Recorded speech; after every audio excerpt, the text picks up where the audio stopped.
trust. Nigeria call obey to serve our fatherland with love and strength and faith. The labor of our heroes past shall never be in vain. To serve with heart and might, one nation bound in freedom. In freedom. In freedom. Peace and unity. Arise, my people, arise, my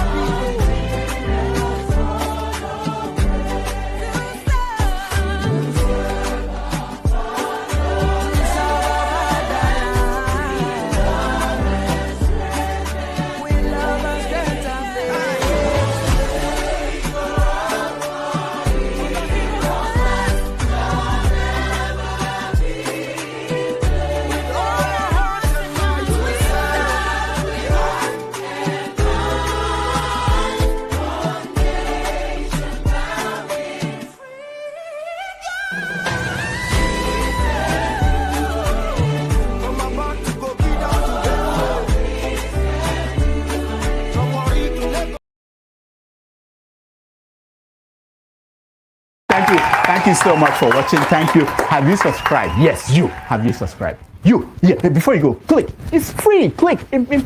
Just that's it. Have you subscribed? You're laughing. Have you subscribed? Have you subscribed? Thank you. Thank you. Thank you. Hey, madam. Thank you so much. I can see you. I can see you. We have to get to 100,000 subscribers. This by the end of the year. How are we going to do that if you don't subscribe? Yes, you. Yes, you're about to click off. Why? Have you subscribed? It's free. If you don't, ask your son, ask your daughter how to. Just one click. Thank you. Thank you. I see you. Aha. Thank you very much. Thank you very much. I'll see you tomorrow.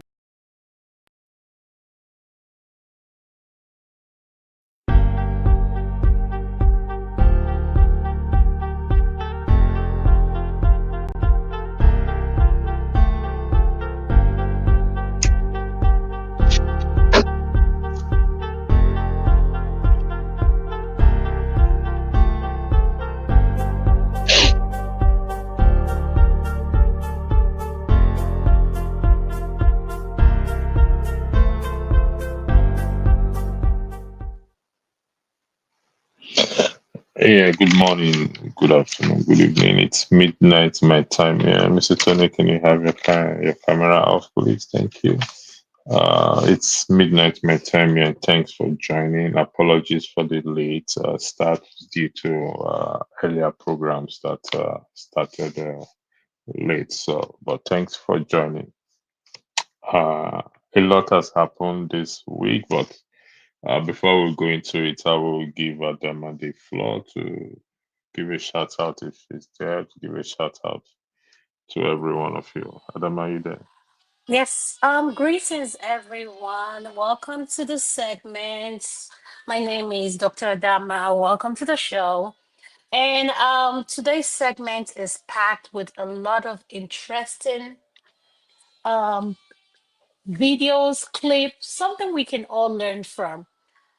Please, one thing I want to say about this segment is please let's learn to respect people's opinion. You don't have to like it. We agree to disagree. And let's be respectful on the comment section, but keep an open mind and just relax and let's enjoy the show. Thank you so much. Back to you, electricity. Uncle KJ in there was Mr. Tone. Thank you. Thank you for joining us, Mr. Tony. Thank you. Thank you. Thank you, Adama. A lot has happened since our brother and uncle ascended the throne, which is Donald Trump.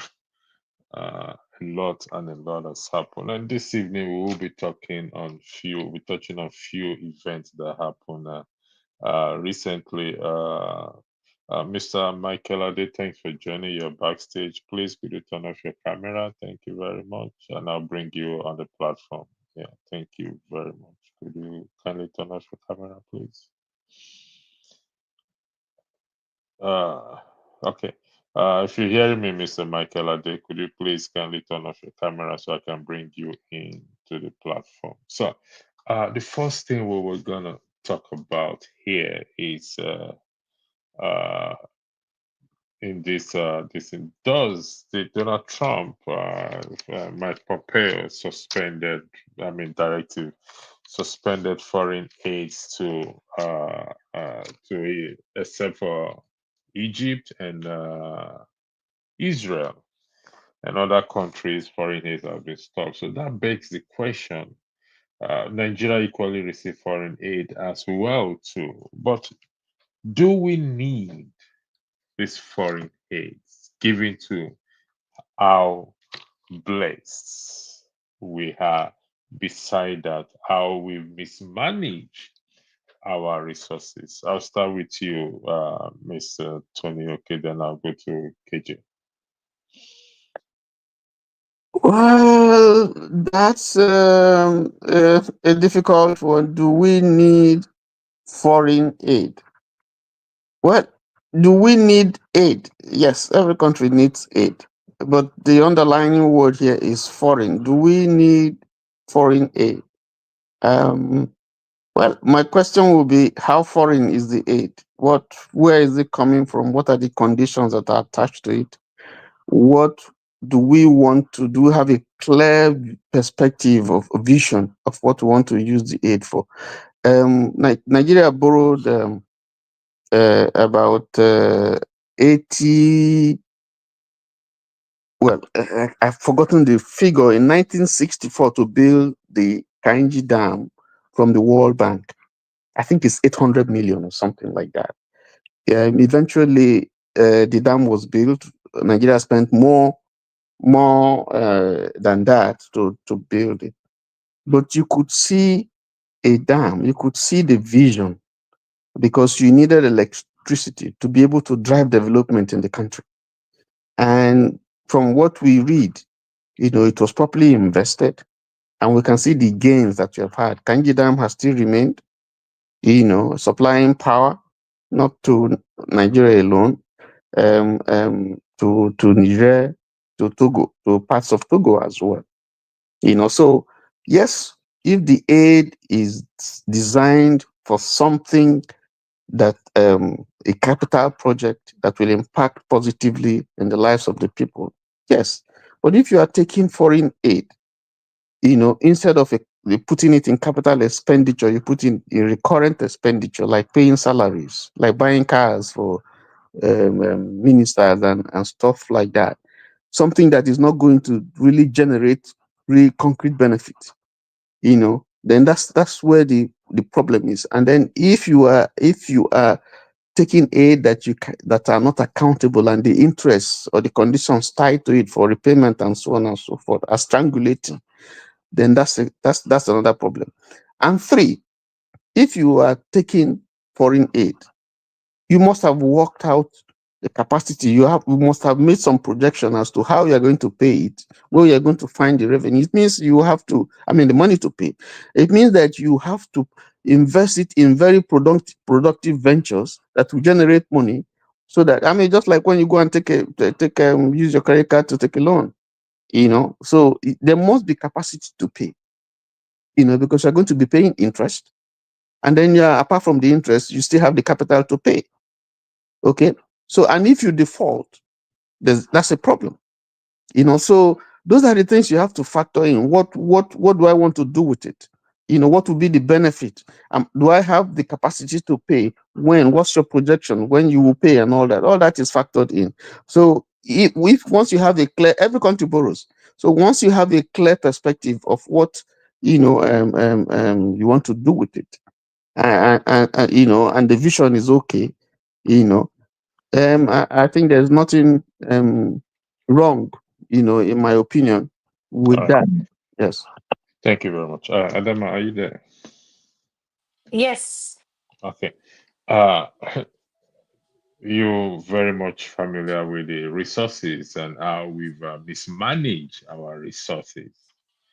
Do you think Nigeria actually needs foreign aid? To answer this question, like Mr. Tone said, every country needs foreign aid. My problem is the mismanagement, and there's nothing like accountability in our country. Let's take, for instance, when COVID happened, all these resources that was poured into our country, the palliative and everything that were given, the people did not receive it.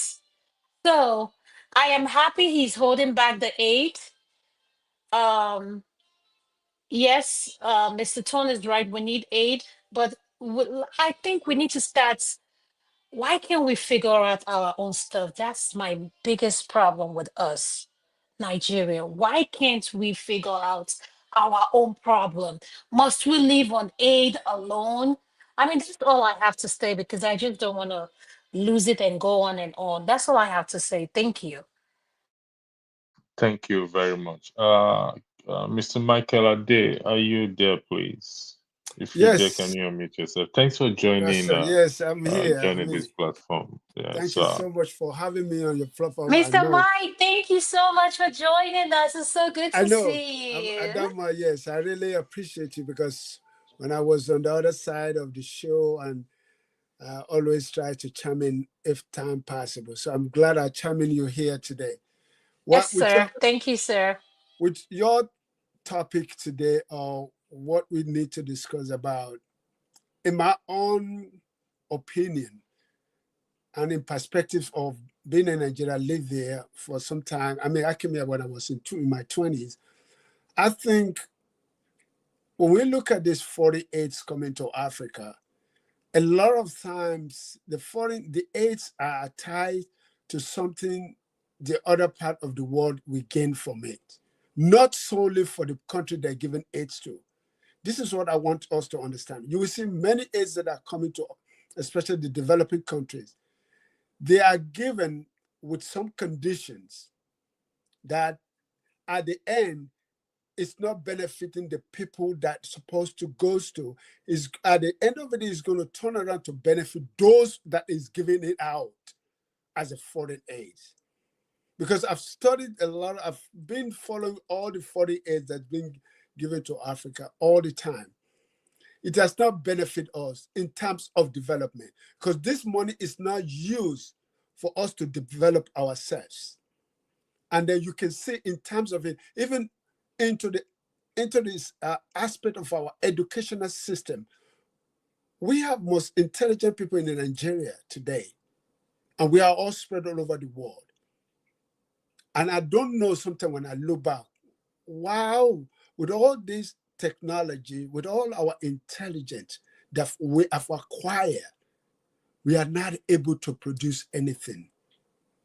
But guess what? It's not our fault. We have to look deep, deep, deep inside. That's to me, it's not a conspiracy, but it's a fact. They do not want Africa to be on its own. They only want Africa to supply the raw material that needs to them. And that's what I'm so grateful when I look at this military junta or military guys that took over this Mali, what do you call it, Togo, I mean, Burkina Faso and the other Nigeria. They're coming out with something. I mean, I believe in democracy. But to me, I'm looking at these guys. They are doing something because of the way maybe a lot of them, they are young. And they have seen what the older people who have ruled Africa have done to us. The atrocity, the negligence that these people have done for their own benefit. That's what I'm talking. That is the issue. 48 is good if it means the purpose to develop the citizen. And when you look at all the history of 48, it's that never trickled down to a common man on the street that this aid is given to. It's always, you will find that this 48, you will see that it goes into the so-called expatriates that are coming to implement a program, and the rest goes to the elite that can use the money and travel abroad and go save and put the money somewhere. So 48 is good what it means the purpose. But for African, we have not benefited from 48. So therefore, to me, I would say it's time African itself to develop their own within themselves. What is 48? Because I see African Union Bank or something led by this Nigerian guy.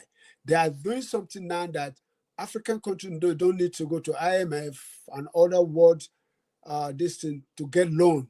So they're not trying to create a loan system within Africa that they can give to Africa. And then you guys know, if you know the history of Muammar Gaddafi, that was his aim, and that what causes his downfall. Because the man was saying that, look, let's start our individual African country to our own natural resources. If you have gold, let your money be part of gold. If you have diamond, let your money be part of. So that causes his downfall. But I don't know when that's going to be. So thank you.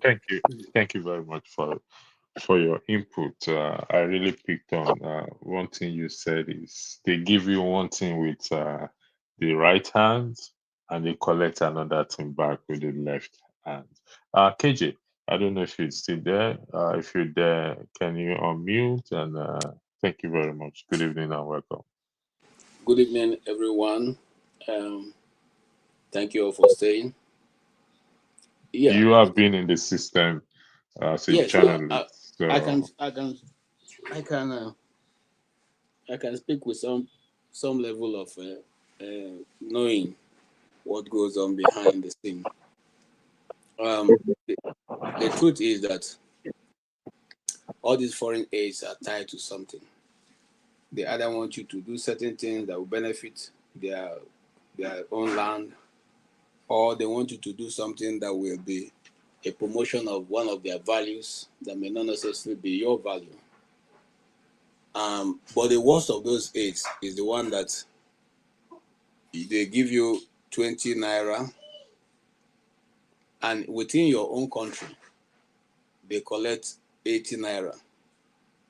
Out of the 20 naira giving you, they will take back their 20 naira, remaining 60 naira.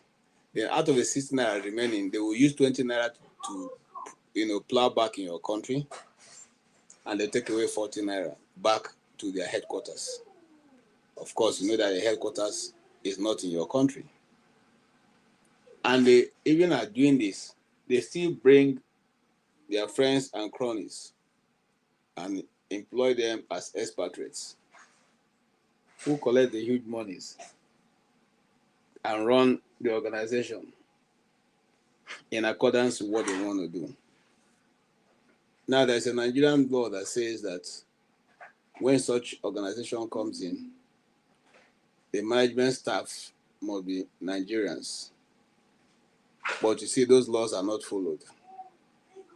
I used to have a friend of mine who was the country director of one of the companies, I'm not going to call their name, who discovered this thing that they used to do, because they go to customs and immigration and make sure that these laws are not being adhered to.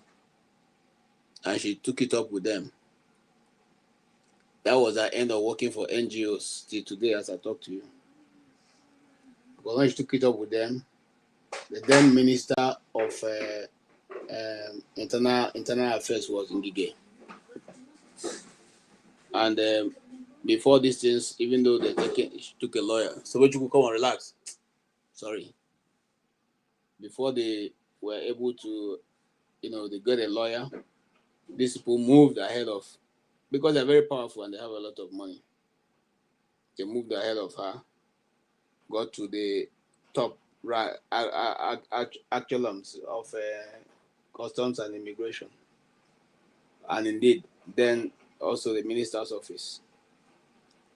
And then she was summarily dismissed, and our own people turned against their own person, and they decided to align with the foreign people that this person was not telling the truth, even though they could see it in black and white. They don't even renew their license to operate in our country. And these Nigerians help to cover for them. Not to them, I'm telling you what I know. Our own officials help them to break the law and cover for them. So, and you know that the NGO world is like a secret society. Once they've marked you down, you can hardly get any work, because that's how they spray your name around. And as you go, they will just know that you are the one who wanted to expose their long hidden secrets. and they don't give you any job anymore. So I'm saying this to say that if we decided to, the question is, how many foreign aid do we give to other nations? And if we go there, what values are we going? Are we going to teach them our values, or we're just giving them money to do as they like, as we've done in other African interventions we have done? These guys don't give you money for free. You must have to carry out something that is within their own planning purpose, their own culture and customs and tradition and belief. And that's why I see a lot of nonsense going on in Africa, because people come with all kinds of stupid agenda. They always look for a clean name to give it. The first time I learned of open society, I never associated it with anybody who want some evil things to be done to other people. But having gone through and haven't been able to, that's just one out of which you don't know what they're even doing for your country. But at the end of the day, their values and principles may not be the same thing with what you approve of, readily approve of. So I say that, and again, you see, some of these NGOs help to perpetuate the corruption that even come into fight, because of their mode of operation. And at the end, your people are only getting stipends, and they are cutting away millions. Yes, I can confidently say foreign aid is not needed in Nigeria. If our greedy politicians can swallow their greed, with what we recover from them, we can also be able to give foreign aid, give local aid to all our NGOs who want them to do different things. But you see, the political will is not there. The ability to do it is not there. The manpower, the brain power to do it is not there. To sit down and galvanize ideas is not there. Their desire is like microwave. They just want somebody to give them money and they go out on their spending spree. That's what they want. They want a finished product. They don't want anybody to worry them while they're in government to think about how to develop a nation. They don't want anybody to call them, to order. They don't want any association to question them. And that's why, like we earlier said in other broadcasts, that's what makes America beautiful for everybody. In Nigeria, if Tinubu decided to say subsidy is gone and somebody took him on and went to court to test that statement that they made law, today it wouldn't be there. That's true. It wouldn't have been there. But we all keep quiet and continue as if nothing has happened. If NBC tomorrow wake up and tell the media houses, you cannot use the term terrorists as against or Fulani herdsmen, Fulani terrorists. You should say farmers headers. Nobody goes to court. That's what they'll be saying. Every time they want to say, they say farmers headers, farmers headers, farmers headers. That's all the whole world came to hear, farmers headers. Instead of actually hearing the truth of what is going on. So basically, in my conclusion, there is no need for foreign aid because not helping us achieve anything than to just fuel their corruption. Thank you. Thank you. Everyone has weighed in very well. Personally, my own personal opinion is we don't need foreign aid because we have that resources. And like what you rightly said, we should be giving our own local NGOs money to help assist. We have the resources. Poor management has led us to be where we are today. Lack of transparency. The recovery looted money from Abacha and others. Where is it today? What's the purpose of a foreign aid when we can't even help our own self, our own resources? So it's like you giving me aid, I'm working, I'm earning salary, good salary. I can manage. I failed, not I can manage. I failed to manage my money very well. And you want to give me aid. So, but the truth is they take one thing, they give one thing, and they take one thing back in return. The next topic we're going to talk about is in respect to deportation that is happening from the US to other part of the world.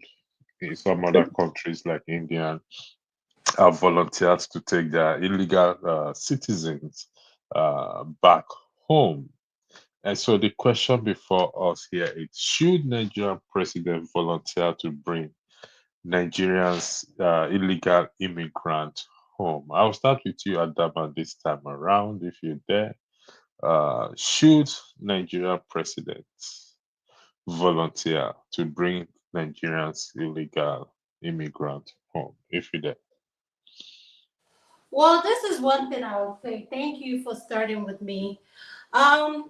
Yes, I will encourage our president to please, but given our record, we don't have a record of putting our citizens first before any other thing. So I don't expect him to do that. But I will highly encourage it for him to assist our president, President Donald J. Trump, in bringing back home those who are stranded in the United States that are unable to go back. But like I said, Nigeria has a record of not putting their citizens first. So I don't expect that from him. But I would say yes, we should volunteer in terms of that. Assisting the United States president, yes, we should. Thank you. Thank you very much. Mr. Micah, I don't want to say yes, they should. Nigeria President Tinubu should bring back Nigerians. So let's go by that indeed it happens. Even though I doubt it, give it my reason for doubting is what happened during the Ukraine war. It took days and weeks for Nigeria to go get to the height of Nigerians. Okay. Yeah, Should that happen? What are they going back to? exactly. Okay. That's thank you so much for that question. Yes, when we look at our history, because to me, I always tell people that history is a science of the past, present, and the future. So if you don't look at what is the past, what are the past of Nigeria accepting or relocating or rehabilitating some of our legal immigrants back home?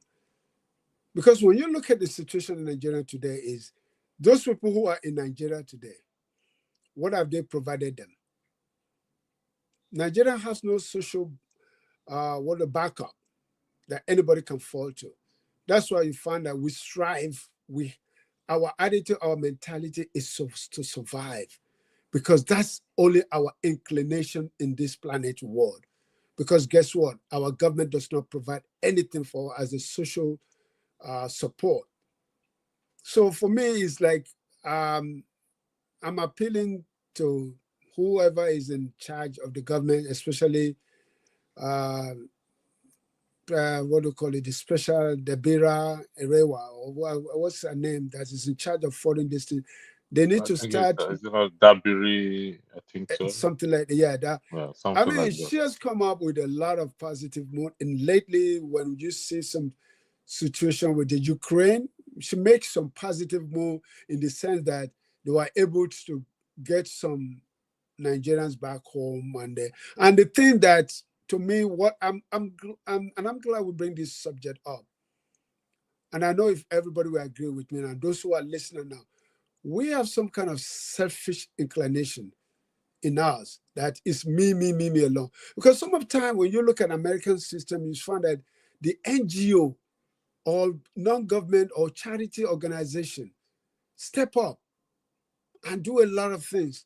Look at, for instance, the fire that happened in West Coast. Do you know how many people who volunteer for crime's sake, not government involved, different area of the society came forward and volunteer and provide food and everything? Do we have in Nigeria? Do we have that? Because sometimes we're screaming government, but sometimes I find out that a lot of things government cannot do alone. He has to come from individual citizens that willingly want to support, want to help. And I find it difficult to see any of that in my own society, in my own Nigerian, where we came from. I don't see it. It may be happening in certain instances, but for in a very big situation for them to step up, say, look, you come home, we have this for you, we're going to support you, we're going to give this. No, I don't see it happening. And that's why, for me, for crying out loud, I love Nigeria with our capitalist idea. Everybody make your own money. But sometimes when you make your money from the people, you need to give back. You need to give something back to the people that are supporting your business. And I don't see that in our society. That's why sometimes our elite, our rich people in Nigeria, they're not existent to me. I'm sorry to say, they're not existent, because you make your money is for you. It's not for the people that you are, getting the money from. Because without people buying your product, you cannot be rich. So that's the issue, is that the government alone cannot do it. If the government can sit down and bring some non-governmental, the NGO, individual, private organization that can help, I would love them to go ahead and have these people, because when they go back, the question to everyone here is today, when they're going back, go back to what? How can you rehabilitate them? Who's going to give them food? Some of them don't even probably have family. Maybe they've left for a long time. And then our mentality, crying out loud, let's say this. The moment they go back home, do you know they'll be blaming them? That, you have been in America for 10 years. You have been in America for 5 years. Mr. Michael, can you hold on to that thought? Okay. Yes. This thought, you will share it in the main main topic that Adama will be hosting soon. So that's a very important thought, but just hold that. It will be more useful in terms of in the main topic that we will be dealing in a short while. So I'll come back to just hold that, please. It's very important you hold it, so don't disclose it yet. Okay, thank you very much. KJ, I'll come to you in this issue of, should Nigerian president volunteer to bring Nigerian illegal immigrants in? Should it be a case of voluntary or a case of duty to bring them back home? Well, electricity, what do you want me to tell you? No, hold on. Look. Adama said, which is right, Nigerian government don't put its citizens first. Yeah, So which should is true. it be a case of voluntarily for him or the government to volunteer, or a duty for the government to bring or look after its own citizen? Government is supposed to look after their citizen, in a country that knows they have citizens, not a country that their citizens are masses. When your citizens are masses, you don't care what happens. The place where the countries that have citizens take care of their citizens. Countries that have masses don't bother what happens to the masses. After all, they're masses. So what do you expect? No, I don't think the government is going to do that. Yes, a country that has people who have a country.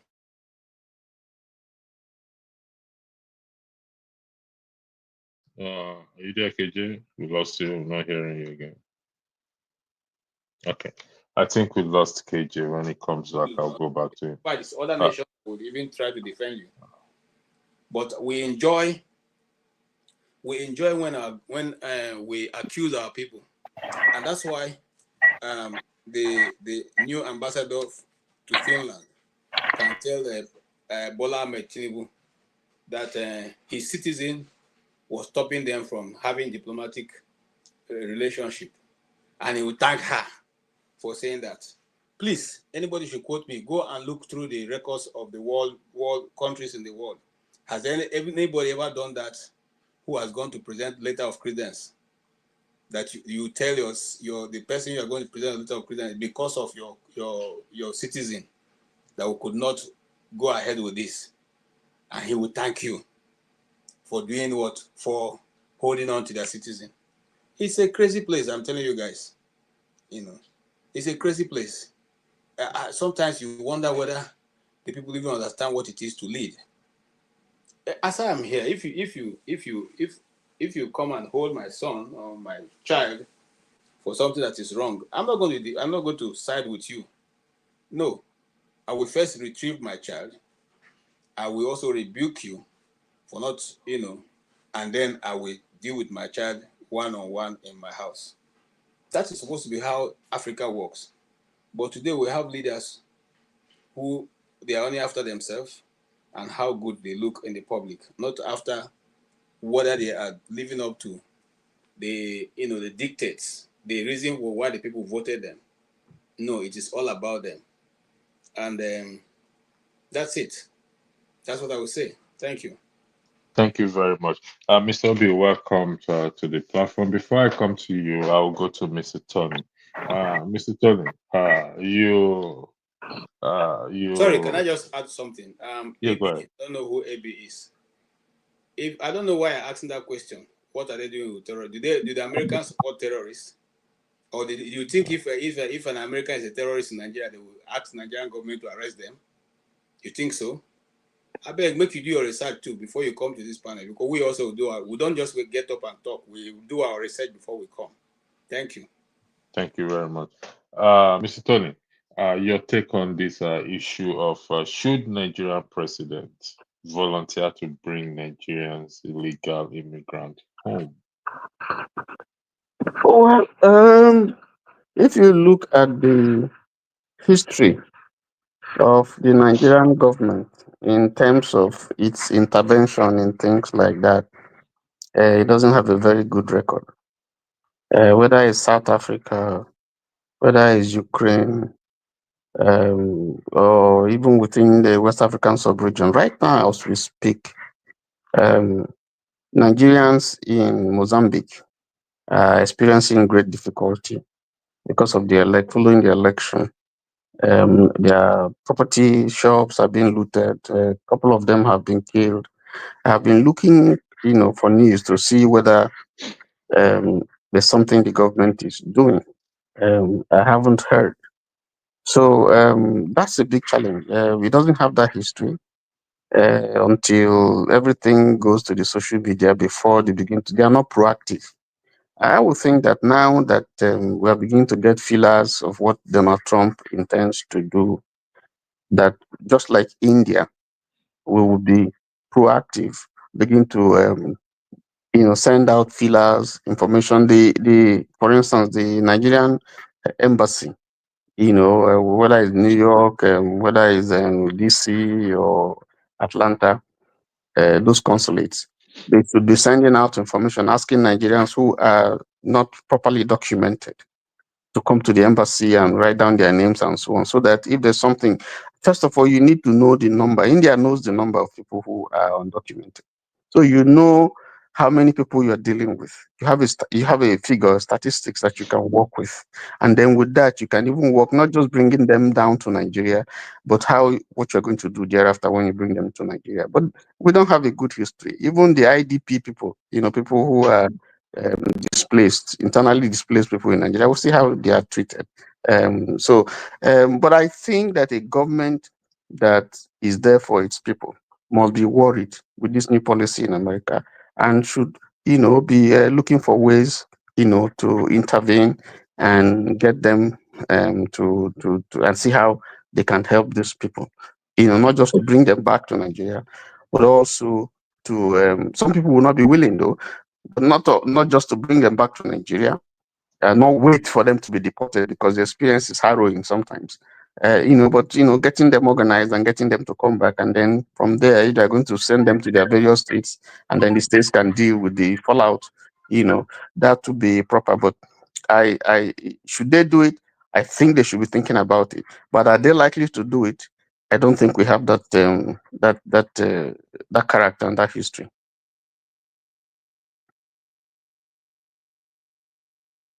Yep.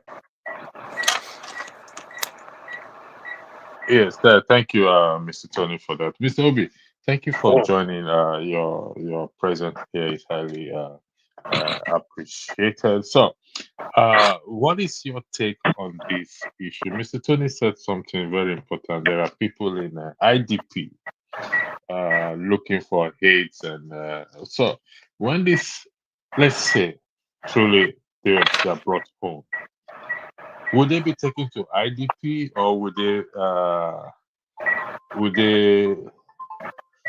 what would happen to them in your own opinion? There's kind of a noise coming from your background, Mr. Obi.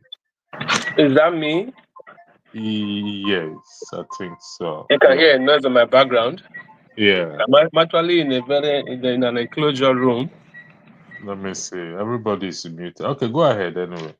So, thank you for having me, electricity. I hope to have electricity back in Nigeria. Believe you me. Basically, I think the Nigerian system, the Nigerian world as it is, it's a different ballgame when you talk about repatriation of. Repatriation means you want to rehabilitate people. You want to probably improve their life more than what the present status or the state they are in whatever location they found themselves. But if you look at the beginning of the traveling situation, many left the country due to frustration. Many left based on opportunity. Then some left based on greener pasture. It depends on the classification of such individual. If somebody has sold all his belongings and has kind of exited the system here, that means he got nothing to fall back on. So when you are telling that person to come back, it means you're going to set that person up or set the family up. You now look at the realities of the whole story, it's like a mirage. Because the people who are back home, who are multi-millions in number, that are graduated, that are well-able men and women, are roaming the street without jobs, without nothing to do. And government is not able to provide the basic necessities for them. You're talking of carrying a plane, flying down to each country to go and fly people down to come and put them into what situation? A war situation? At least wherever they are, they can see light, they have water, they have some people live on the government wherever they are anyways. They are able to survive and eat. But Nigeria is a different ballgame. So I think you must fix the system first, the house, before you can talk of having such a secondary support to your citizens. They've not even done for those that are back home the basic needs. It's talk less of going to import or to bring back those that left here based on their own decision, their own volition. I had an experience of a young man that came to America. I just came then to visit New York. So I was going back. This guy was stranded. Sorry, Mr. Obi. There's a beeping noise coming from your background. Maybe it's because of the signal. Let me change my location. Yeah, sorry about that.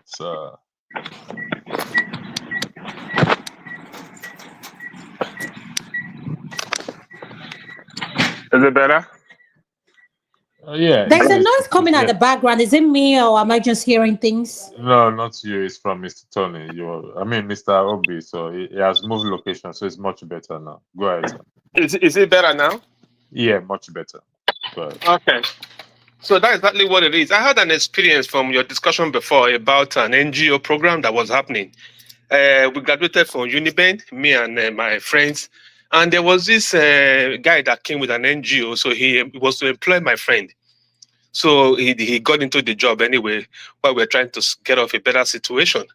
So having employed him, he practically made him the accountant who write report based on the NGO to the funders who were abroad.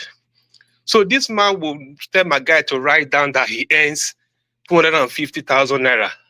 This I'm telling you, like 20-something years ago, in 2000 and 2003, about 250K. He was paying this guy 75,000 naira. And he made him write an agreement that he was going to stay with him for 2 years during that whatever contract he had for the program he was running.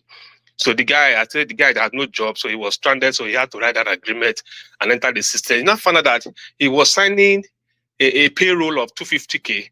This guy will give him 75,000, and the rest cash are in the account for this guy to run with. And this guy is a deaconess in this church. I mean, a pastor in the church who preaches in the altar. To see how that country has been damaged, So at the end of the day, I say you go to the same church with this guy with this kind of practice, and you still carry a Bible. All of you are disappointing me, because you people are just accepting this wrong actions are making it look like a normal thing in this situation. So luckily for my guy, he got a job in the bank, Equatorial Trust Bank then, and he was to leave. This guy said he can't leave, or that he signed a 2 years bond with him, that he must stay for 2 years. I said, guy, really? I said, go meet him in the office with the so-called letter agreement to sign, tear it in his front, tore it in his front, and put it in his garbage, not throw it to his face, so put it in the garbage and walk out on him. Are you crazy? That is how bad it is, this NGO thing. They were all like washi, like 419, like an opportunist people who just use it to enrich themselves and their family only, while impoverishing other people that are around them and giving false report to the people who are sending this money to them abroad.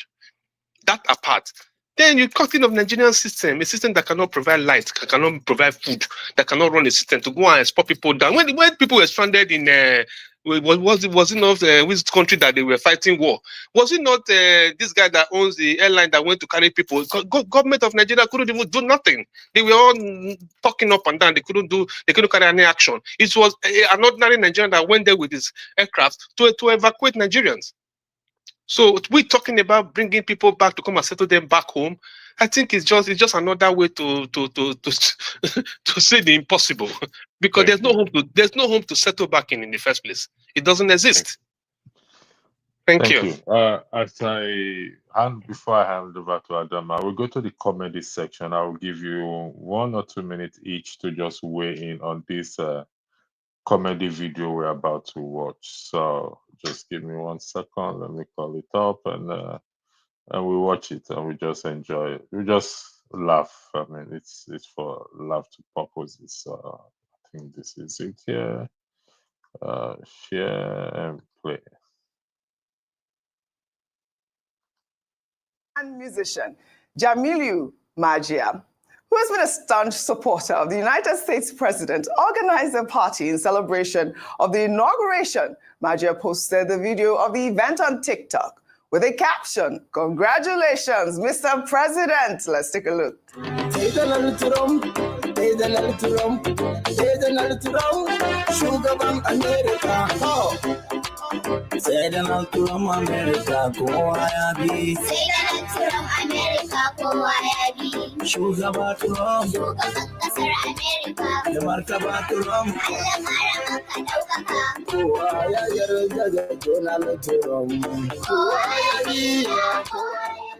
Dr. Ayom, do you guys remember this? All right. Okay. I'll give it a few 1 minute. I'll start with you, Adama. 1 minute or 2 minutes, please. So that I 1 minute, please, so that we get to the next segment. Can I have the last word, so you can go yes, to? I think I'll that's go to Mr. Mike. Yes, Mr. Mike, Yeah. go ahead. Okay. Yeah, that's so hilarious. So I give it to my people. You understand me? Nigeria, we are very creative. God bless Nigeria. We are so good in everything.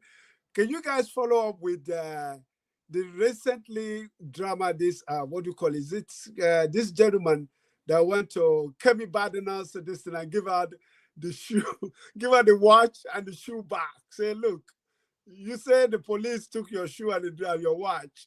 And the guy it's so hilarious. And I was like, wow, God bless Nigeria. We are so intelligent, so creative. So that's good. You make us laugh. Thank you, brother. Thank you very much. KJ, those are your people in my own terms. So what do you think? Okay, KJ is not there. I'll come to you, Obi. The comedy section. What do you think about that video we just watched? Okay, Obi is not there. Mr. Tony, are you there? Yeah, KJ would have helped us because I think he speaks. I don't know, maybe he speaks Hausa. I've heard him speak. Is it Gala or something? Mr. Tony, I speak Hausa very well too, so I know what they say, but I don't just want to go there. So I grew up. I mean, I'm basically Yoruba Hausa type of person. Yeah, if we know what they are saying, yeah, maybe that would have added to. It will help, Mr. Michael. Just help us. What are they saying? They're just using the term to glorify him, that he's going to bring food, he's going to bring something. That's just the music about. So I think they're using it as a form of hilarious, that he's going to bring food. So I don't think, maybe it's a kind of jabbing at Tinubu, that you Nigeria, but Trump now, maybe he's going to be the one bringing food to the table for them. Okay. So, Mr. Tony, that's you have. Yeah, for me, maybe the Nigerians are so tensed up. So anything. In fact, they say Nigerians are the most happiest people. I don't know if that statistic is still correct, current. People are so tensed up. So everything for them that they can use to relax and move on with life. Yeah. But it also suggests to me that there are people who are expecting that the coming of Trump will bring something good to the world, not just because these are people in Nigeria, and so they are celebrating Trump, and they're believing that his second coming will probably bring something good. So I don't know. I can address that. Yes. Yeah, Mr. Obi, the floor is yours. Got Yeah. 2 minutes. If you ask me, I think it's two things. It's either he's conscious of what he's doing by way of intentional, and he's doing it to have traction online, because he started with a song he formed during the winning time, and he was like all over the internet too, and that will have earned him some money. So he's trying to follow that line, doing a different thing so as to survive in another way. But in another way, it could be passion. Probably he just resonate with Trump thing based on his narrative of making America kini great or whatever.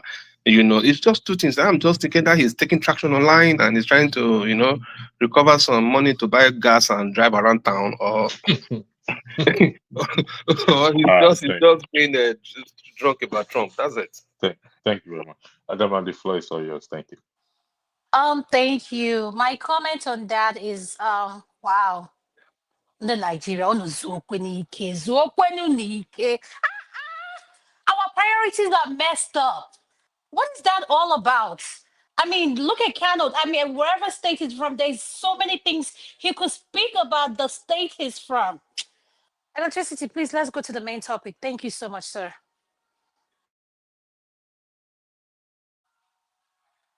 Electricity, you can go ahead. Can you play the first video? Thank you. All right, no problem.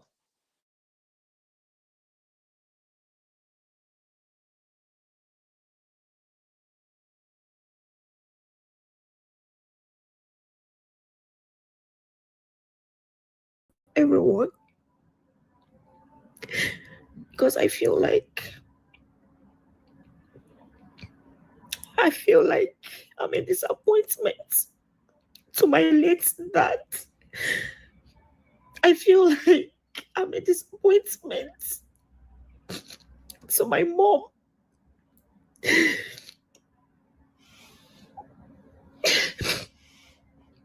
Because I have not achieved anything.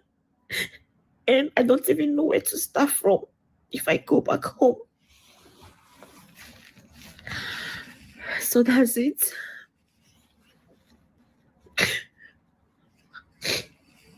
I submitted for my work visa and I was denied. They didn't approve it. So right now I don't even know where to start from.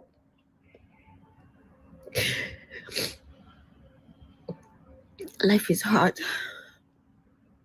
You see, abroad is not like what you all think it is. You guys know when we watch Nollywood movie, so when we go to abroad, 1 year after, the person will make it and be rich. That is not the way it is. Abroad is very hard to some people. Okay, let's assume I study in UK or in Canada or anything. All this stuff wouldn't be a problem. You can be a student and still be working. But in Asian countries, it's not like that. So I just want to advise all of you coming to Asian country. This is no way you will start a life. Sometimes even in the UK, a lot of people are crying.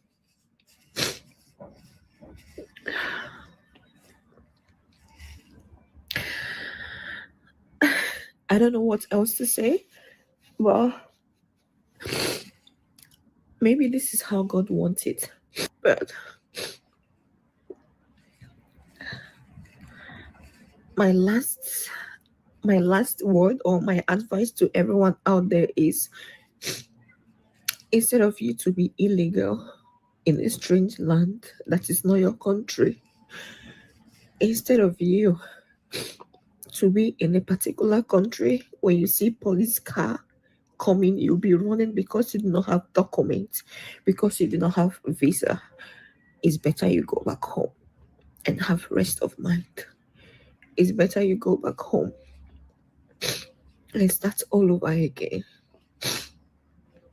It's better you go back home where you will have your own freedom.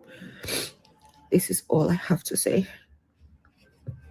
There are a lot to say, but these are just things I just feel like saying. You can stop it now. Thank you. Can you highlight the names so that I know who I'm talking to? Because thank you. Come again? Can you highlight the names? I'm not seeing. I don't know who Oh, I'm okay. addressing. Okay. Mr. Okay. Mike, could you please unmute? What is your opinion, sir, on this video that just played? Wow. Adama, thank you for picking me first to say this. Is heart wrenching. You understand? It's heart wrenching to see our fellow citizen going through a difficult type of situation, because she's not making it up. It's a reality. And she said it, especially in an Asian country. I've never been that part of the world, so I cannot speak of anything about that world.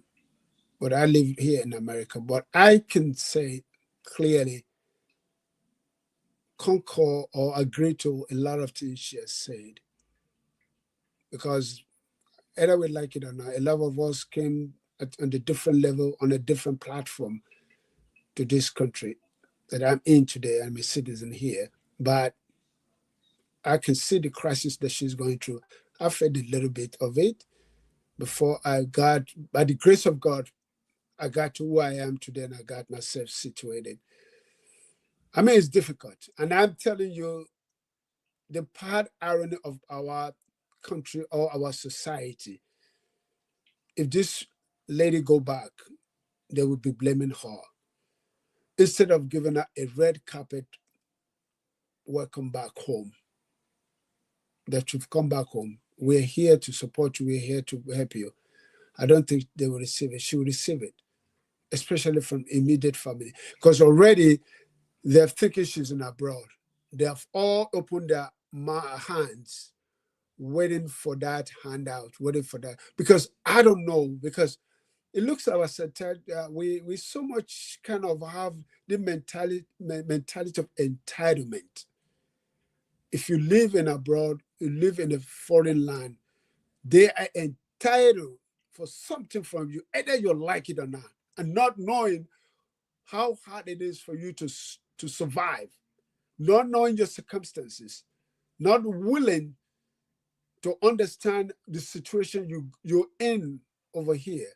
But all they're waiting for is for you to come and help them, to come and do what they think that they are entitled to, because you're living in abroad. So I wish that you live in a country where somebody can step up to advise her, maybe to get a lawyer. But I don't know about Asian country, because if it is America here, I would say, please, let's try and find our contact information, and then we can find a lawyer somewhere for her to pursue a case. But I don't think it's possible in Asian countries like that. But I just pray for her and I wish her well. Because if she needs me for her to go back to Nigeria, then she got to go. Because this type of the way she's distressed, the way that, I just hope she don't do anything to hurt herself. So that's my take. Thank you. Thank you so much, Mr. Mike. I really appreciate your input. Uncle KJ, are you there? Could you please unmute, sir, if you're there? What is your opinion on this video? Okay, Uncle KJ is not there. Mr. Obey, could you please unmute if you're there? What is your opinion, sir, on this video? Mr. Obey?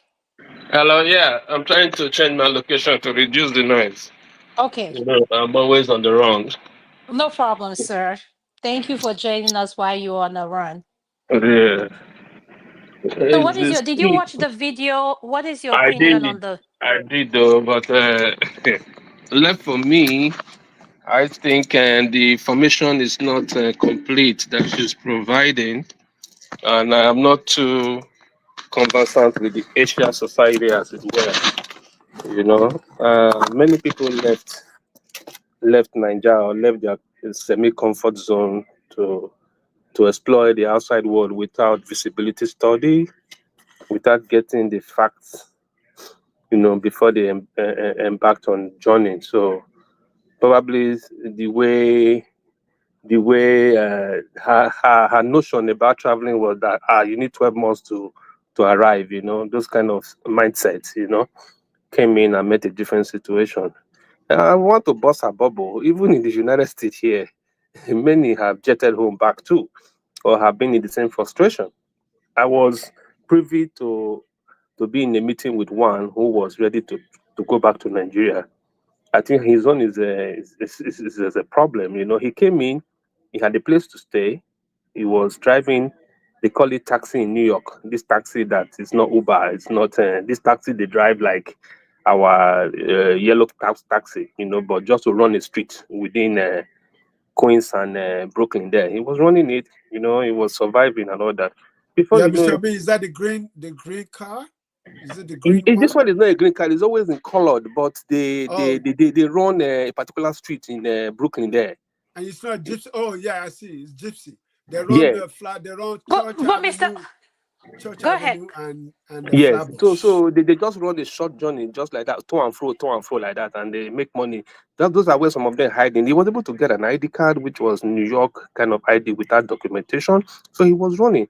So everybody's gathered to say, guy, why do you want to go? He said that he can't continue with this. He's not happy. Kinikon, and he had kids at home and family. Do you have a house at home? He built one small passage house in Nigeria, in Benin there. He wants to go. I said, guy, come on now.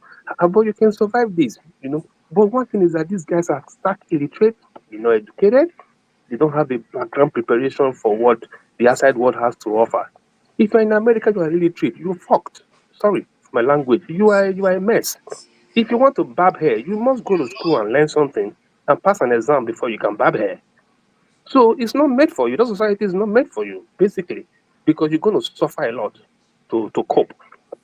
Those are the background knowledge that this guy does not have. You know, he couldn't just cope because he can't cope with the language, he can't cope with school, he can't cope with anything. He wants to go back.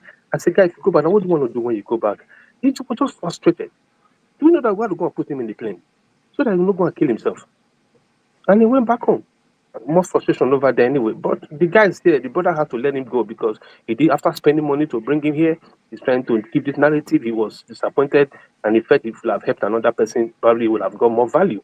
You know, that was how this guy returned back home. So the frustration is everywhere. It now depends on how did you come, what information did you have, what preparation did you make, how are you running? Before me, I stayed in America here. As I'm telling you, I made 3 trips before I decided to stay.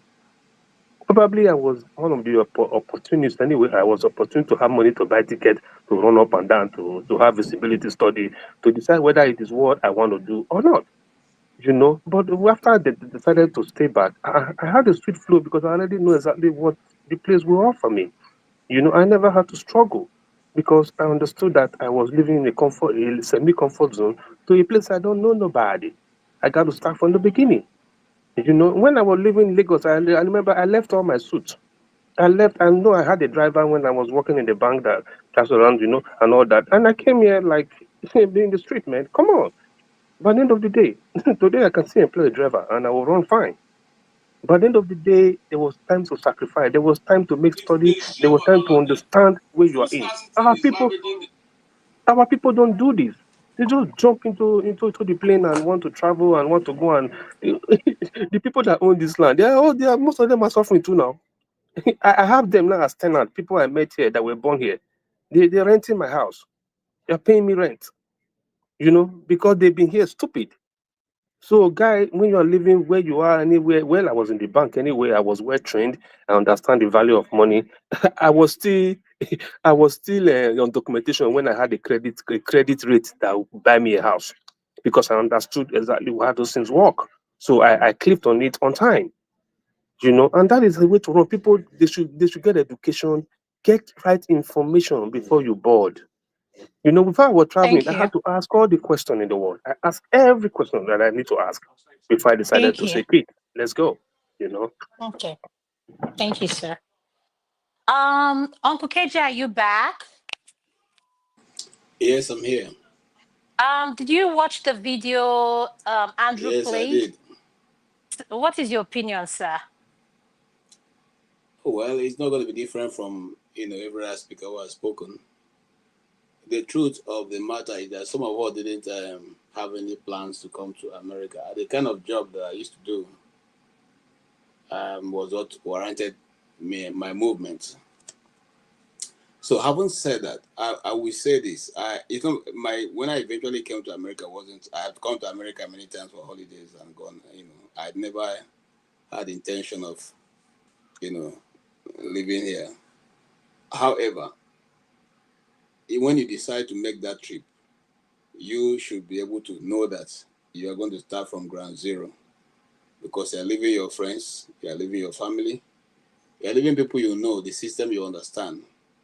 You're leaving the governance structure that you also know, and probably people you have met in the university and all that throughout your working career, to a place where you probably know nobody. It is a very hard mental battle you're going to go, emotional, mental. I must tell you, the first time I came and to stay here, for the first 6 months was a constant struggle for me mentally. You had to first defeat that mental war of you are now in a place where you know nobody, coming from a place where you can just call people at your fingertips and things are done. And now you get to a place where nobody even knows you. You don't know nobody. The systems are not even what you know. Many times I forget my purse, and that I'm hoping that I have money in my suit, and I go out and I discover that, look, it doesn't work this way. You don't carry naira here. You have to keep going with credit card wherever you're going and all that nonsense. So it was a big deal. It was if anybody tells not a big deal, it's lying. And so what I see with this individual, and I'm sorry for what she's going through, is that she's not been able to conquer that. You have to first have that mental battle and conquer it. That yes, you accept to start from nowhere. And that's why when people, the other day I was talking with my wife and I said, when we read the Bible and it says that Abraham left, God said to him, leave your country and your father's house to a land that I will show you. We read it and think it's just a play. Until you make that journey, then you'll find out what Abraham went through. Even the time he made that journey, it was very dangerous to leave the comfort zone where to a place where you probably be taken for anything and probably lose your life without even having to have done anybody anything. So that movement to the place where people, when you speak, they even move their nose up like, you what kind of accent is that? And all that, where, the system, you're even struggling to understand the money. Up to now, I don't know how to use the coins, except the, 50 and 25, the 25 and all that. That's the only one I know how Uncle to use. KJ, it can have struggle with coins. Sorry? Are you still struggling with the coins? Of course, I'm still struggling with the coins. I don't even try to spend it. I just pack it and put it one side. But that's not what I'm talking about here. I'm just simply telling you I'm simply trying to outline some of the struggle that a person coming in will have to face, because the values are not the same what you have, and the systems are not the same what you have. That's what this individual you see is talking about. And then your own expectation has to be turned down. You see, that's what she's suffering from. She has an expectation, but between this time and this time, I'm going to hit it, I'm going to make it big. How can you do that? Why can you even say that when you don't even know the land where you're going and how the system operates? How can you say that? How can you put expectations that you probably not be able to meet because you have not even found a level playing ground? So my advice to those who are here and probably having the same thing is, you have to beat this mental war. that yes, this land you are, you get the good of the land, and that no matter what the situation is, you will make it. You have to first assure yourself that your leg is comfortably on a solid rock, and then the rest will be history. I tell the truth, it's not easy, even for me talking. In fact, as I'm talking to you now, I'm remembering, my first 5 months here. I had to pray to God to ask God, did you really make I want me to? Did you really say, or did I not hear you when you say move? Because just like Obe said, going from the top to the bottom, it's not an easy move. It's not an easy. I remember when I was talking to the attorney who was filing, some of our papers. You should have to ask me, are you really a journalist? Because I couldn't even spell my name. That was how confusing it was. That was how confusing it was. So it's a mental struggle. But eventually, after those few months, it was like, the generator was switched on again. And then everything started lining up. So I'm saying that to say, for somebody who has gone through the struggle that lady is going through, it is not easy. And just like Obe said, at that point, people can flip and do what you can never, the unthinkable. So if you are related to them, if you are close to them, is to keep advising them that, look, you have not made a mistake. And if you keep faith with God, you can make it also. Because those who have made it don't have two heads. Like I said,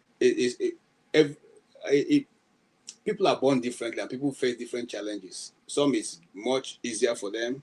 Some is more difficult for them. And Yes, for sir. those who You're have right. dependents and the dependents who already depend on them and hoping that, you have gone to this land where money grows behind the houses, it is more difficult for them to accept they're not making any progress. But here's a word again, I advise again. That's my last word.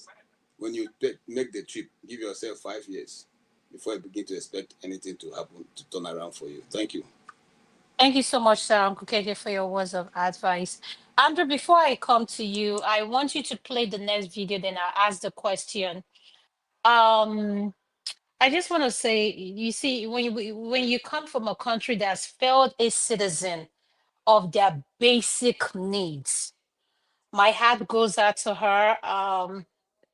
You can tell she's broken, and I'm telling you that the diaspora is not for the weak. Do your research.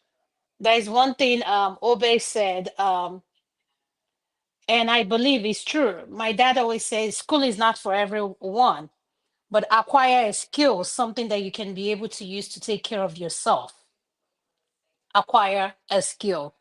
Everybody doesn't have to be educated, and I always say that. If you know that school is not for you, please acquire a skill that you can use to take care of yourself. And trust me, the diaspora will humble you. Please let go of your ego and your pride as you're leaving Mulisala Mohammed Airport. Drop those egos and those pride in that airport. Because trust me, America for sure will humble you. They don't care who you are, what you. So let's learn to cut down our expectation and be realistic before we make this step. And at the same time, the question I'm going to pose to Andrew before he posts the next video is, man, family members are one of the biggest problem. I think they think in America, Europe, they feel like money grows on tree. If they hear that you're going to America or you're going to Europe, for them is a lifesaver. They don't even take our time to ask you, how are you doing? All they will call you for is money, money, money, money, money. You can see her statement was like, she said she feels she has failed her dad, her mom, she's broken, she can't even go back. And we have so many of us here in the diaspora who are not doing well at all. There's no shame in it. If you're struggling, speak up so that you can get the help you need. But one thing I've come to realize with a lot of us, we have a lot of pride, ego. And there is a book I want to recommend to our viewers. Ego is the enemy. If you read this book, it helps you tone down your ego because we have too much of it. But before I come to that, electricity, your input on that video, then I'll go to Mr. Tone. Okay, then my question to you is, Andres, why do family members expect so much from people in the diaspora, given that lady's video? Thank you. Yeah, thank you very much. Do you want me to play the second video first before I speak? Go ahead, speak. I want Mr. Tone okay to comment on it so that it doesn't throw them Okay. off. Yeah, go ahead. It's unfortunate. I picked one thing OP and KJ highlighted, which is expectations. Listen, it is those in the diaspora that actually give these expectations to those back in Nigeria. False expectations, as if money grows on trees here. Because when I came and I saw the way things are, I was shocked. Finally, I couldn't stand the cold. This is suicide as far as I'm concerned. And Mr. Wale said something, that guy Owanlele said something. We don't do our feasibility studies. And I happen to be one of those that didn't do the feasibility studies to know where I am going. No information, absolutely nothing. And so we just go into the deep end thinking that in 5 months or 6 months or 1 year, we are going to hit it big time. It doesn't work that way. My first year, I packed my things and I said, you know what? I can't take this anymore. I can't, because you can't walk. And so it was so depressing and the cold, oh Lord. I feel for her, honestly speaking. Like you said, which I totally agree with. If you have to go back home, then go back home. It's not an easy thing to tell somebody, go back home, because they will tell you, no. And the ones that made up their mind to go back home, trust me, I think that's one of the best decisions they've ever made, for them to go back home. Because rather than for them to commit suicide or get into some nasty things here, it's far better for them to go back home. I know somebody who came here due to frustration. He got into gay, he did something, head up in jail. Unfortunately, he's dead today. I mean, I know the guy very well. All because he wants to get this paper. So it's, if those of us in diaspora don't give these false expectations by standing by somebody says Kawi is driving Pajero or whatever it is, and take a picture and send him back home, and giving this false narrative that money grows on trees here. I think those Electricity, back at please. Andrea, I just want you to. Could you please give us an example for our viewers so we can understand when you say false narrative? Could you please be specific? What for kind of narrative? for example, when we were here, we were getting we were being paid 19 euros a week from the government. Would you believe that some people still send, out of this 19 euros, they still send money home, not telling the people back at home exactly what is going on? They're giving this false impression, false narrative that everything is okay. When I got here, the first thing I did was to call my brother there, because we were supposed to go to Port Harcourt. Nobody knew when I was leaving the country. I didn't tell nobody. No soul knew. So I called him. I said, "Listen, bros, I'm not in Nigeria again. I've left." And he said, "What do you mean?" So I gave him the number, because it was a payphone. Okay, I said, "You can call me on this payphone, so you to be sure that I'm no longer in Nigeria." So the number reflected. So he called me back, and I said, "Do me a favor. If anybody comes to you with expectation, tell them this is my condition. That is my saving grace. This is my situation. I don't work. I don't do anything. This is where I find myself." And so this is a false narrative I'm giving, that tells you that we sometimes in diaspora give these people narrative that everything is okay. We have bills to pay. We have everything to pay. I told a few people when they asked me money, or I said, listen, I equally have bills to pay. I have school fees to pay. So I'll tell you, I don't have. If I have, I will give to you. It's not easy. So that is the first narrative. If we will stop at that point of telling these people the truth, that you know what, this is it. I think before anyone will come, they will also think twice and say, listen, it's not easy. So just finally, my late brother was in UK here. I was angry with him. I sent him several letters until I came here. The only thing I remember that I said was that when I come here, I will shake his hand. And that was the first thing I did when I got to the airport, when I went to visit him. Then I shook his hand. But when I actually saw his condition, and I understand that, boy, this is the reason why this guy don't even attend to some of us. It's not easy. That's just the truth. But we have to learn to tell those people back at home the truth that it's not easy. Thank you. Thank you so much. In electricity words, Andrew word, he said, keep it real with people back home. Stop posting all those things when you know you're visiting a friend and you're posting it like it's your own thing. No, stop it. Stop misleading people. Say it the way it is. There is no, like Chim always say, there's dignity in labor. Mr. Tone, okay, what is your input on that video, sir? Sorry, do you mind if I just chip in one thing? Go If ahead. you don't. Yeah, like you said, education is not for everybody, which is true.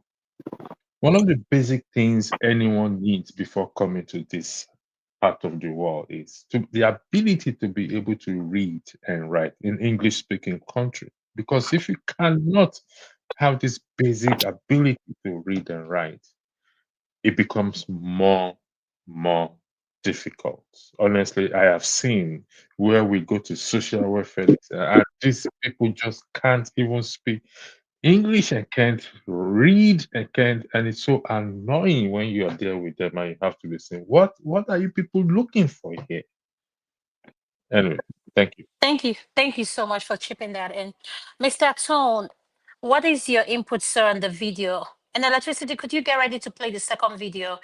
And the question I posted to Andrew was, why do people back home, family member, put this pressure on people in the diaspora, like put this expectation, and why, like Andrew said, the people living here and not forthcoming with the truth of what they're going through. Like they give this misleading thing about their situation, knowing damn well, excuse my language, they are struggling. Thank you, Scott. Thank you, sir. Yeah, I think everybody has touched on the very relevant issues that apropos to the discussion. I think Andrew made quite some good points. But the thing is that everybody's case is different. Uh, they watch videos, they see how people live, how some people live large in America and so on, and then they see how people come home, and the way some people live when they come home. So the appearance, the optics for them is that there's a lot of money to be made out there. There's always the thinking that the grass is greener out there than, and that's the case probably that this lady is going through too. I feel sorry for her. We there's hardly any week that goes by that we don't have people calling or sending us a message that the world is going to end for them and stuff, and tell you all kinds of things that they are going through, in the thinking that everybody who is abroad is doing well. But we see from the video that a lot of people who are abroad, but they probably would have been better staying back home. But it's not the same for everybody. It wasn't that for me because I took time before I traveled. I had good counsel. I stayed for 13 years for my to finally process my immigrant visa. And so I didn't have much problem. I had help here. I had the skill, and I was doing well. So I wasn't really desperate. I didn't sell my things because I kept having advice that don't sell your things. Don't sell that. Don't sell that. Just in case you come and you don't like the place, you can go back. So I had all that. We had some level of preparation, mentally, physically, and so on. So we knew that even though we're going abroad, that there are going to be challenges, So we're somewhat prepared, and there were challenges. There will always be challenges when you are relocating, going to another environment, unless you are used to that, you've lived there before. But they don't understand that at home. They just think that when you go there, there's a tree and then you can pluck, money, or you can pick them on the streets, and it's unfortunate. I give you an example. I had one of the cases that I had was someone who called me and said I should send him 800,000 naira. Say that again, sir. That I should send him 800,000 naira. I mean, just said it, just Like that, just like that. yeah, 800,000. So I said, okay, what do you want to do with that money? They said, there's this problem, there's that problem, there's that problem, and I just figured out that even if I send him that 800,000, it's not going to help the situation because he has a basic problem. He's probably going to spend it paying the debts that he's owing and then feeding and so on and so forth, and paying rent, and then he would still come back to the same problem. So I asked him, why 800,000? Why? Well, my pastor told me if you want to ask for money, you ask for something big, and so on and so forth. I said, okay, I don't have that money. Why? You just change a few dollars and it's big money. And I don't have that money. I don't have. I couldn't believe it because there's a picture that he has in mind. There's something that's been painted that everybody who is abroad, doesn't have responsibility, doesn't have family problems, doesn't have dependent relatives, and doesn't have anything, doesn't pay any bill, So that's the picture. And I think this video that you play, is very apropos, it's very relevant because people should know that it's not bread and butter, coming over here. I don't know what part of Asia she is in. I don't know her story. I don't know what challenges. Mr. Tom, can you wait 1 second before you further your listing? You're going into the second video. So please, if you don't mind, could you wait? Electricity, would you go ahead and play that other video? Thank you, sir. And support that we give to people back home is to make them live a lifestyle that we living in diaspora cannot afford. Let me give you an example. You are supporting somebody to pay his or her rent and is living in a 2-bedroom flat only.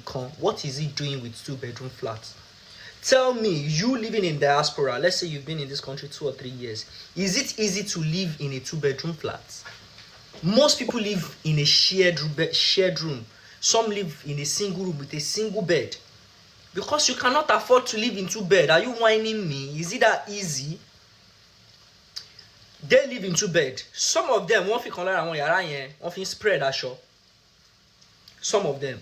Another thing is here, you ensure that every public facility that is available to you, you use it. Them back home, they cannot use BRT.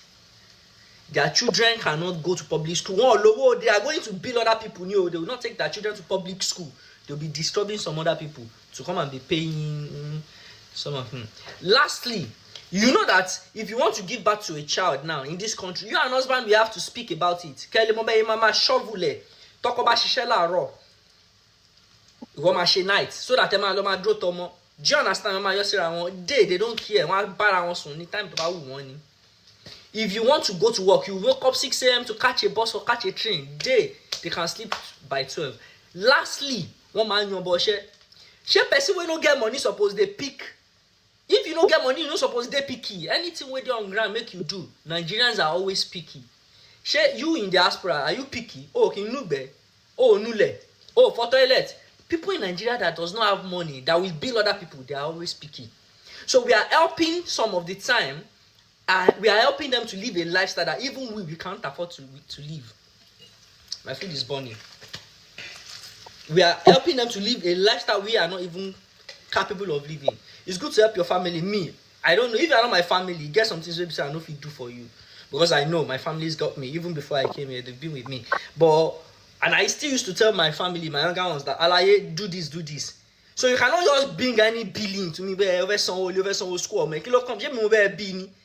Ah, and people here gone. Those lives they are living, you can't even live it here. It's even before you start living it here, I think 15 years. Go to the man need big space, go a comfortable day. Nigerians. Thank you so much, Andrew, for playing that video.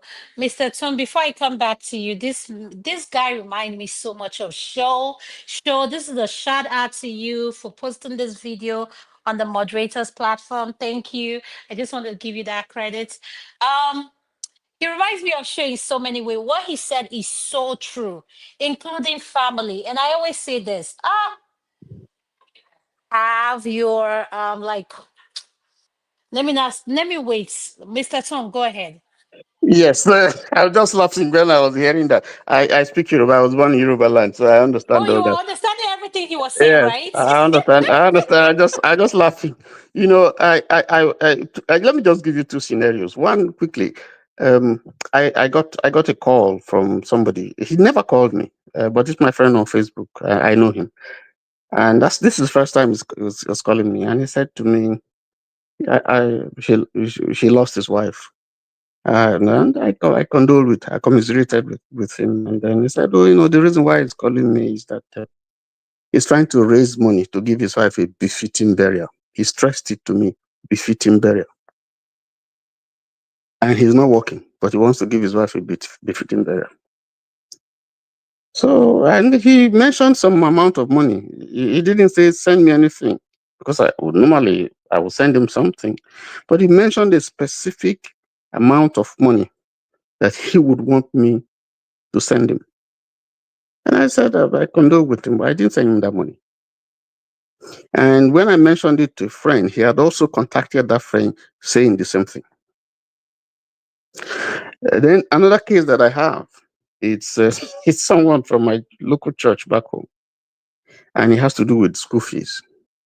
And he told me a story. You know, he loves his family so much. He doesn't want his daughter to be sent out to school, and they've given him up till 2 days' time to pay, and it's disgraceful. He doesn't want to, and the child is not going to public school; he's going to private school. So I should please. This is the amount. You know, he's going to send his account details so I can pay him some money. I told him I won't give you any money. I won't. I will not give you. Point blank, I won't give you. If you can't pay your child's school fees, take the child away from a private school. Take the child to public school. And he took offense. And you know, what happened was that, you know, he switched off, he wasn't calling me. The next year he called me again. And he was making the same type of demand. So what I was just laughing. So when you were playing that, and that's true. You have to tell people the truth. They don't accept it. They find it hard to. They think you are mocking them. They think you are no. You have to face your reality, because you can't keep on begging and begging and begging and begging and begging this person, begging this person, begging this person, and so on and so forth.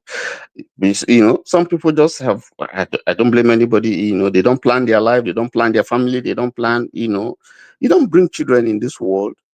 And then I know people can, you know, things can happen, and you know, misfortunes and so on, and people can suffer. You know, life is not always very smooth. Yes, I understand. I've gone through my rough times, but you see, the idea that when you are facing a challenge, you don't recognize that you are a challenge. You want to pretend about it.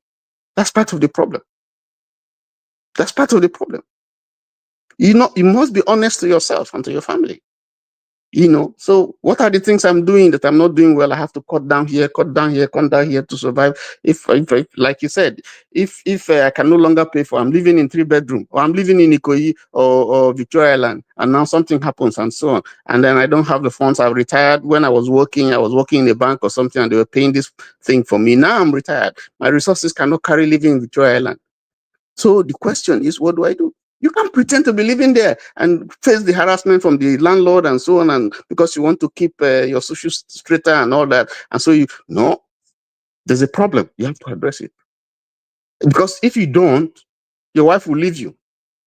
Your kids will not have respect for you. So what do? You look for, you cut your cloth, you cut your coat according to your cloth. And that's the reality of life.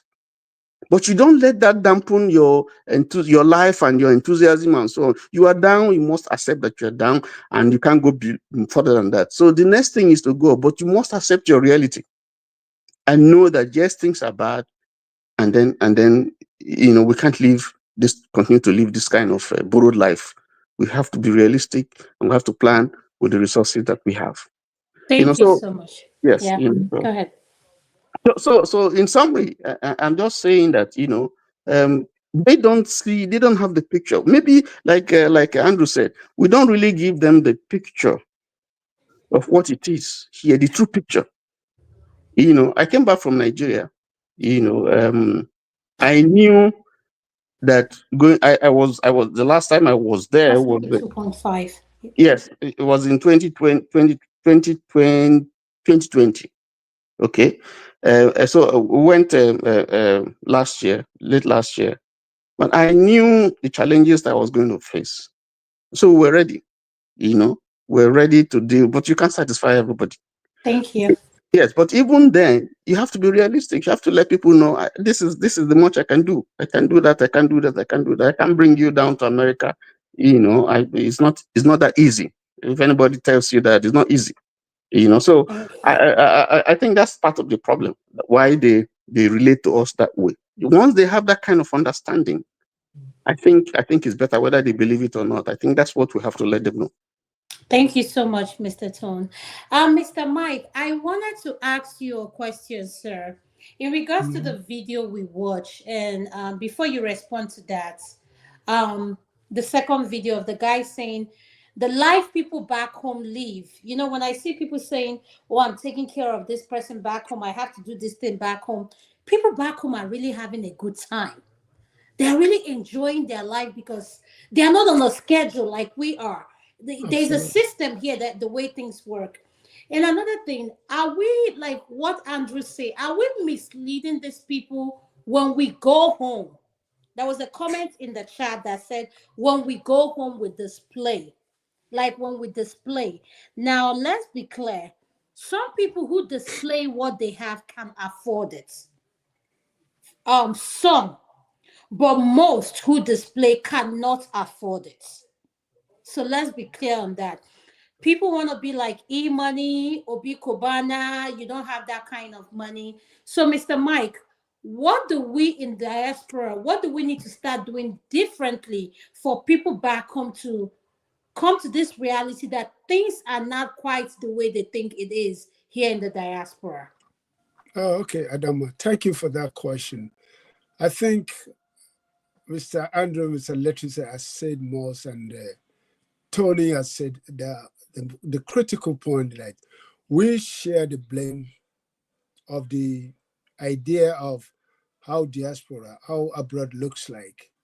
We are part of the problem that we create. Because when I was listening last year to the Nigerian report economy, how much remittance that we diaspora made to Nigeria, we are the second.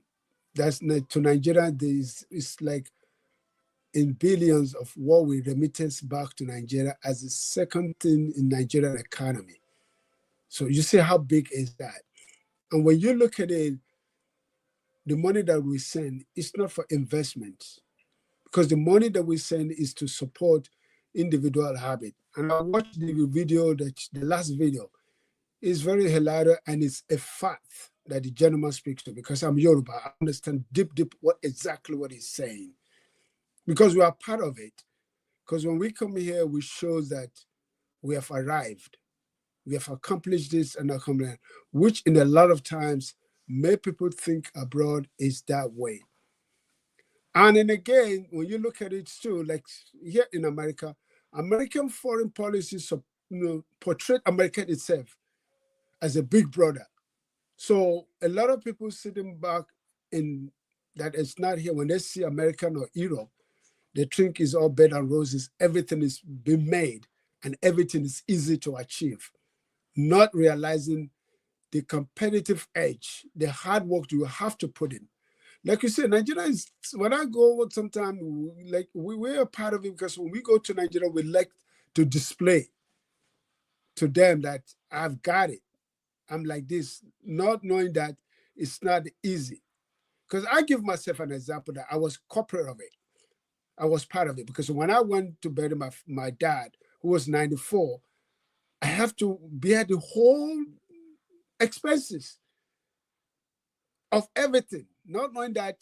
So don't you have siblings? Yes, exactly. You have siblings, but when they fold their hands, you want to do this. I don't have. Adama and my plan, everybody will testify if you have experienced that. If they don't have, what do you expect?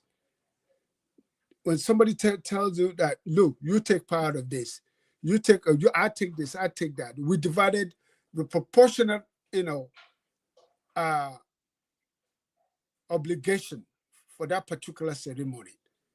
But when they come to you at the last minute, it can be done. What do you want to do? I think that's part of it, that we are enablers. We are enablers. We have allowed them to use us to the point of making us to be the piggyback.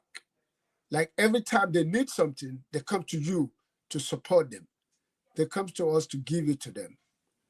And then we, out of our sympathetic nature, because we African, we are very sympathetic and spiritual. So through our own, because somebody come to you crying, somebody come to you telling you their situation, we take it to ourselves and say, yes. But here in America, I find that a lot of my African American or white friends, when there's somebody comes, I don't have, I know, and they walked away. But for us, with our culture, it's like we can't walk away. We're still gonna say, "Oh, I'm sorry, we tried," that kind of promises. So that is the issue. And to be honest with you, I don't think it is too late to change it. It is too late. Only thing I'm saying, people who are listening, is just you find your moment. You find your time to know how to say no, or to say enough is enough. Because for us to say this till tomorrow, it will never change anything. And I tell you, like KJ said, when I came here, I wanted to go back. Because number one, cultural shock, cold, that kind of situation. So, but we're here now. And another thing is that when I came, I was paying for my school, I was struggling. But some of my colleagues who are able to make other turn their hands to make some money, and they got it, they go more with brand new car. They ship car to Nigeria. The next time I hear my sibling calling me, oh, so your friend just got to America last month. He sent me 2 cars. He sent 2 cars. I'm like, so I have to go back home to Nigeria and speak their heart out. And I was so upset. I said, ask those people that come to Nigeria to show off. How are they living? How do they get the source of their money? Because if you work so hard in America for your money, and it's hard for you to get, you will not go home to Nigeria and spend it. Because when I came here in 80, most of the Nigerians say when they go home, they go with those big musicians. Somebody like those Fuji people, that they are the one praising. Because that's what they want. They want attention. And everybody's looking at, oh, you're in America. So-and-so is going to do, so-and-so is doing that, so-and-so. That is the problem. So even though we say that we can change, I don't think we can change it. Other than my own opinion is for people who are listening to take the grace, to take the initiative on their own, to find the what do you call the dichotomy or the middle ground, to say, I can do it, or to find themselves the language to be tough enough to say no is no and don't look back. Because all they want is, because you tell a Nigerian who is back home today to say no, you are the enemy. And they will never, never accept your excuses or your condition that you say no. They will Yes. never take it. So that's Yes, my sir. point. Yes, Thank you thank you so so much. much. Thank you so much, Mr. Mike. Uncle KJ, are you there, sir? Yes, ma'am. So my question for you, Uncle KJ, after watching this video, for those that have kids who are born here in the diaspora, who are doing well, and people back home notice those kids, what's like? Why is it that their mindsets? Why is the expectation not as? Is it that the kids born here, those kids that are born here in the diaspora, and the ones that came from the diaspora, do they treat them differently? Because I'm kind of confused. Like, let's say you like your children that were born here in America and they grow up and your sibling know of them. They know how your kids operate. So why is it that they don't have that much expectation of them compared to people coming from back home? Could you speak on that, sir? Why you comment on that video, sir? Yeah, it's simple, man. I'll start from your last question. It's simple because they know that those children owe them no allegiance. And because they've grown up in a different environment, they don't care. Those children who are born here, who, if you're not being careful, they can forget you, their parents, what more of the ones you call relatives. So because of that, the expectation from them is very limited as compared to us who are direct relatives. Those children don't have friends among their relatives back home. Like my son now only knows one of, he only close one of the cousins, who invariably is older than him. So, in other words, if there's going to be any expectation, it probably be the other way around. And I even hear that that one now has gone to England. So, you see, so because of the environment they've grown up, they are not attached emotionally or otherwise to those people, except us, their parents, who they see. And even at that, you have to keep training them to know that you are also a relative, and they are responsible to manage your relationship with them the way that to benefit them and benefit you. Now, having said that, and I totally agree with that video. That's not my first time I've seen that video. There's even one other one I have that's totally all in English. Who the person was advising you that you keep sending money, they are building a house for themselves. You are not. When you come back here, they will say, look at you, you have gone to America, waited the 10 years, come back and you have nothing. And you think it's going to America that's the issue. These are things that people have said, and people are making those sketches from it. So we should. Uncle KJ, could you please wait, please? I just want to say something before you go further. I just read a comment. Please, I don't know who you are. Please, children who are born here in the diaspora, please desist from using that word. They are not Akata. If you don't know the meaning of Akata, please do your research. These are kids that came out of you. The floor is dry now. So please, if you think that your kids are Akata, please, you can refer to your own children that way. But your children, my own children, and the people I know on this panel, their children are not Akata. And please, we need to stop referring to people that way. If you don't know the meaning of Akata, please do your research. I hate those words because I hate people speaking anyhow. And let's be respectful in the comment section. I'm going to delete that comment because you need to be respectful. And this is my last warning to you. You know yourself. Thank you, Uncle KJ.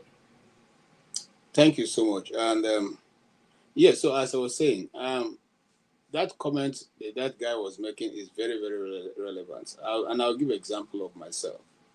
Now, I am helping through a niece, who is one of the universities in Nigeria. And before she left for the university, I said to her, don't go to university and begin to say you're a beautiful girl. You're walking dog walk, cat walk, pussy walk, whatever walk. That is not the purpose of going to university. You are going to university to acquire knowledge. No matter how beautiful you are, when you are living in university, they don't give you a certificate saying you are the most beautiful girl on campus. You used to do catwalk and dog walk. Nobody remembers whatever you did, whether you are dressing well or not dressing well in the 4 years, or in her case, 5 years in which you are going to be in the university. But they will remember you because at the end, the university will give you a certificate reading. You have been found, you have been tested, and you are found honorable in what? In character and in learning. So go to the university and do the work that you went to do in the university.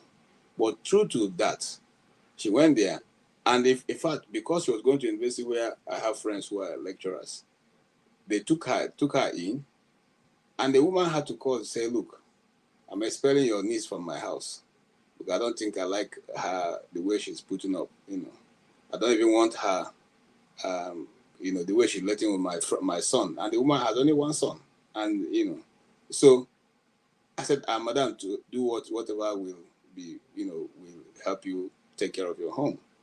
So now she had to live the free house, free accommodation, free food, and now I have to be the one to cough out 180,000 naira to get a hostel, and that increased the cost of her going to school, minus her upkeep, minus her transportation, minus her fees. Now, why do I bring this example? That same individual went and did exactly the opposite of what I said because he believed I had an uncle who always sent money to meet up the need. Eventually, she has a 1-year carryover, and she was hiding it for me and telling me that, the lecturer who was registering. I'm taking my time to explain so you know how these people want to use us. The lecturer who was registering her and made her to remove a core course she didn't know. So now that's why she had to do a carryover. I said, "My friend, shut up. I taught in Imo State University for 2 years. What are you saying? There will not be no lecturer who is examination officer that will tell you to remove a core course. There's one called core course and the other one called electives. Electives is the one you are free to select. Core course, nobody removes it. So because of that, I called direct to the school. I said, "I want these results," and they sent it to me. She has 14 carryovers, and now the school has increased school fees, so I'm going to pay double of what I was paying before. And I called her. I said, "You see, if I decide to remove my hand now, they will say, this is your uncle self. He's a wicked man, and money they grow for back of trees in America. They can't just change careless $100 there, and you'll be able to meet this need." And he's not agreeing. Wicked man. That is the situation we find ourselves. They will see you think that every money you make. In fact, some of them, one person called me and said that they hear that an hour's work. He just asked me for 1 hour work, which is about $50. I said, "Come, I'll be Donald Trump. Then they pay me $50 for 1 hour. Come and do 1 hour work and get $50 from inside. Now let me see how that happens." So these are the mindset they have. The reason why they keep putting pressure on you to do and do and do. One called me. He had been given a chief's title, so he wants to go and collect. So he wants to be able to, meet up all the things he needed for the chief's title. I said, "Congratulations, my brother. The last time you called me, you had a stroke." Say yes, and I sent you money for drugs. Say yes. This time, since you chose to use your own hand to go and collect chief's title, please find how to finance it because I'm not going to do that. So we must be able to say, just like the last speaker spoke, I said, we must be able to say no. We won't do that. If you want to use your money to do it, it's not my business. Okay? It's not my business. But I didn't come to America so that I become a money machine for you people to meet up your needs. They will tell you that they're going to die, no. And then you send that money. I'll give you another example. One called me one day, one Friday almost evening. Me and my daughter, we don't have food. She has 2 daughters. We are dying. No, we are dying. We have not eaten for 3 days. We are dying. I said, "Okay, so what do I do?" Even if it's whatever you can send. I said, "Look, I don't have any money to send to you now." He said, "Even if it's $50, send for me, please. Even if it's 20, in fact, even if it's $5, send." I said, "Okay, I'm going to send you some money." So I sent her $40, which came to, of course, we check it to know what it came to. Now, when I sent her, I was expecting her to respond. Look at they hear me, so that when they are saying no, you'll be confident to say no. She didn't respond. 1 hour passed, 2 hours passed, 3 hours passed. I called her. She didn't pick. I called her again. She didn't pick. Because I thought she had not seen the alert. Then eventually, after about 5 hours, this person who wants to die, herself and her 2 daughters don't have anything to eat. I called her, I think around 9:30 to 10 about their own time. I said, "Did you see the alert?" She said, "Yes, she saw it." The time she saw it, it was raining, my brother. It was raining. She just said, Are you serious? I'm telling you, Ada, I'm telling you, true story. Say, it was raining. So just say, we have to come to enter this rain now. Go ATM. That would be too much. So she just say, make it just do that till Monday, Jared. This is Friday. That person was about to die. They didn't have food for 2 days before this call was made. She left. They said when it reached Monday, she will go and collect the money. So I sat down to myself. I said, man, I won't say I've been played, but I have learned a big lesson now.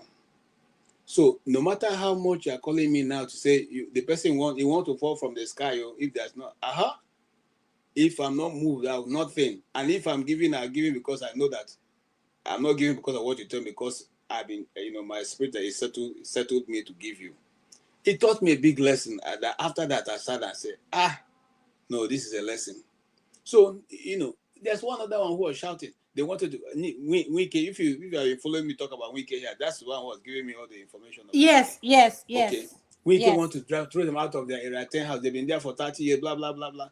We all mobilized, got our money. The moment that money was reached her hand, my daddy today, the other day I saw her posting, her picture in her, they went to one of them like her husband, looking good, enjoying themselves. You can see that they are enjoying themselves, drinking wine and all that. Me, when I there in America, I know they drink wine. Okay. But Uncle KJ, can I ask you something? Why do you guys fall for this? Like, you guys are your empathy level for people who are back home compared here in the diaspora, it shocks me. Like, why do you fall for, like, what changed your mind regarding those two incidents? Like, what made you said, I'm going to start doing things differently? Because we believe. You see, an average, and just like the other, the first speaker said, the other speaker said, we are very sympathetic. We are communal in our lifestyle. We want to see to help each other. We're not like the white guy who will tell you, I don't have, sorry, and that's all. He doesn't give I don't want to use any word that I won't like. It doesn't bother him whether you are going to die the next minute or not. I told you sorry, and that's sorry. I mean, man, come on, move on. I mean, you don't have to ask me again. That's what they will tell you. But for us, we are communal. We are very relational. We are very, brother's keeper. And so we come with that mentality here. And my wife is even worse than myself, because nowadays she don't even tell me before she send the money. And only for me to discover it, I said, you should have asked me before doing this. Hey, well, the person was just calling me. I said, that's how they keep calling you. They'll keep calling you because you're always giving. The truth is, my dear sister, I learned my big lesson. And now I've become born again in the area of giving. So until I confirm, my niece showed me the biggest one, Nkekabiati. Because right now I'm going to talk out more than. Uncle Yes. Kete, please welcome to the club of Ndi Aka Gob. Yes. AY is one of them that say Adama. He said Adama. And Uncle KJ, please, it will save your life. Take my advice. Please, these people know exactly what they are doing. So as they are crying, you be say, help, Chineke na azumonka help ogum. Let me call you back. Let me call you back. Because oji. Look, the thing is, Adam, I don't see. My niece showed me. I had to send a long voice note. I didn't call her again. I said, I want you to be on record. Hear what I'm saying. That if I hear any pim, if you call me, I will call police for you from here. If you don't get out of that school, I'll pay the school fees now, and I'll pay your rent, and that's the end. If you don't get away from that school, that's your business. So you see why I say that, because you are paying the school fees, and the lady is going to, shaking bottom up and down for campus instead of going to read. The same thing which you said. And there are many of them like that. Cousins and nephews who think that you are here because of them. So even if chicken pass, they will find a story and tell you why they need to, get some money from you, because they want to go and buy shawarma. My nephew, excuse me, is buying shawarma for 21,000. But money you're not making. You are buying shawarma for money you're not making. Excuse me, your uncle who went to the university, during my time in university, I was drinking gari and my jeans, and all t-shirts. I was drinking gari. You are chopping shawarma, eating chicken, and I should be the one providing it, Well, that has come to an end. And that's all I will have to say. Thank you, Ada. Thank you so much, Uncle KJ. I'll come to you, Andrew. Andrew, what is your opinion on the video?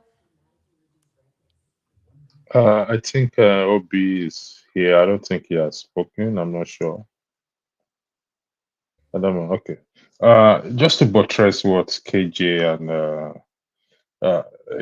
you see, KJ, I've sent somebody money home. I think it's about 10 euros. At the end of the day, what did they say? Ordinary 10 euros. Did they send me? It took them days to acknowledge that. Please, can you repeat that part again? Ordinary what? The person said ordinary 10 euros. That. Sorry. I said ordinary 10 euros. Sorry, Andrew. I want to answer Madam Luke. Madam Luke, the carryovers I discovered, it was from year 1 to year 4. She, in fact, some of the years, like if I can count it for you, because I asked her to send me every of those reports. Some of the years she had like 4 or 5 carryovers. In fact, at year 2, I told her that you are not in school because as a former. Okay, KJ, please. I'm sorry for our viewers that don't know what is. I don't know what is carryover. Carryover is that you failed the exam, you have to sit for it again. Oh, you mean repeating? You're repeating You're repeating the course in Nigerian again. system carryovers. Okay. Yes, and those carryovers, if you did it in your first semester, you can only come back after 1 year to do it again. And if you're called in your second semester, you have to wait for your first semester to go, then you come back to the campus the second semester to do it. And that you have to pay. If it's second semester, you have to pay for the whole year. If it is first semester, you have to pay for that semester alone. In this case, she had 7 rolled in year 2, about 3 other in year 3, about 2 other in year 1, and all that spread out. All of them came to 14. I'm saying that because Madam Luke is asking if somebody can carry it up to 7. No, don't worry. Madam Luke is here, so don't worry. Yes, Andrew, if you don't mind, it was 14. I counted it, and yes. I counted it. Totally yeah, please, 14. if you don't mind holding off, Madam Luke always join us from work. As no problem. Yes, Madam Luke, welcome to the show, Mama. What is your opinion in regards to the video that was played? Welcome. Thank you. Can you hear me?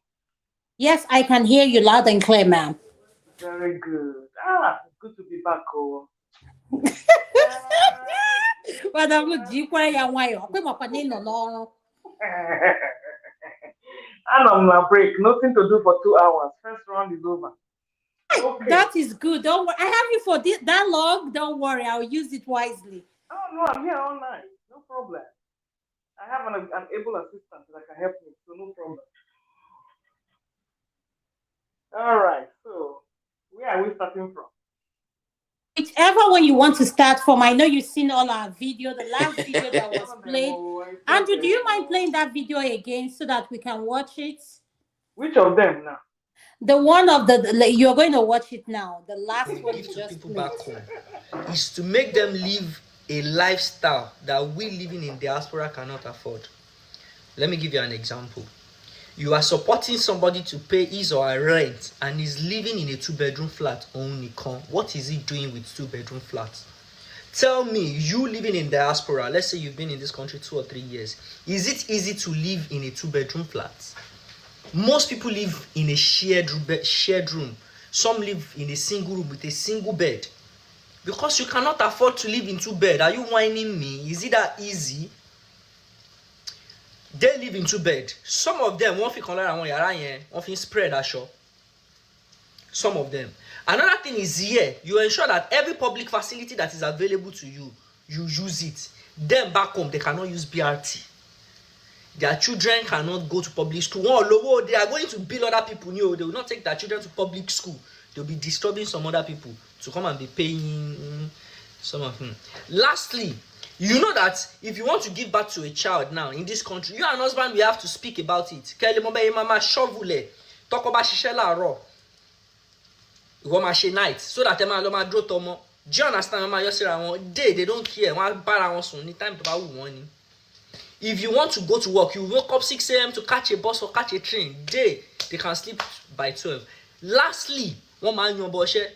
She person will not get money, suppose they pick If you don't get money, you no suppose dey picky. Anything wey dey on ground make you do. Nigerians are always picky. Shey you in diaspora, are you picky? Oh, kinugbe. Oh, nule. Oh, for toilet. People in Nigeria that does not have money, that will bill other people, they are always picky. So we are helping some of the time, we are helping them to live a lifestyle that even we can't afford to live. My food is burning. We are helping them to live a lifestyle we are not even capable of living. It's good to help your family. Me, I don't know, if you are not my family, get some things maybe I know if you do for you, because I know my family's got me. Even before I came here, they've been with me. And I still used to tell my family, my younger ones, that Alaye, do this. So you cannot just bring any billing to me where some school make it look come me where bini. And people here gone. Those life they are living, you can't even live it here. It's even before you start living it here, what 15 years. Koto the man need big space, go comfortable day. Nigerians.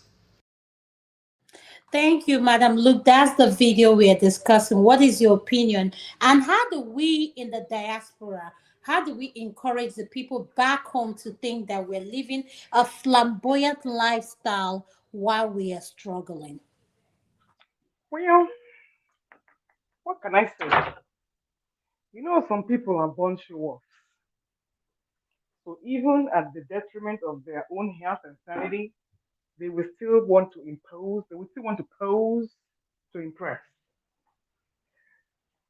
Because it's there's something like called spiritual poverty.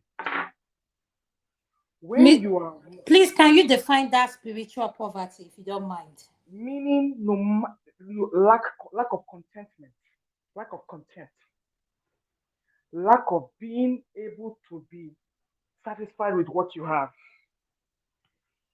And not only that,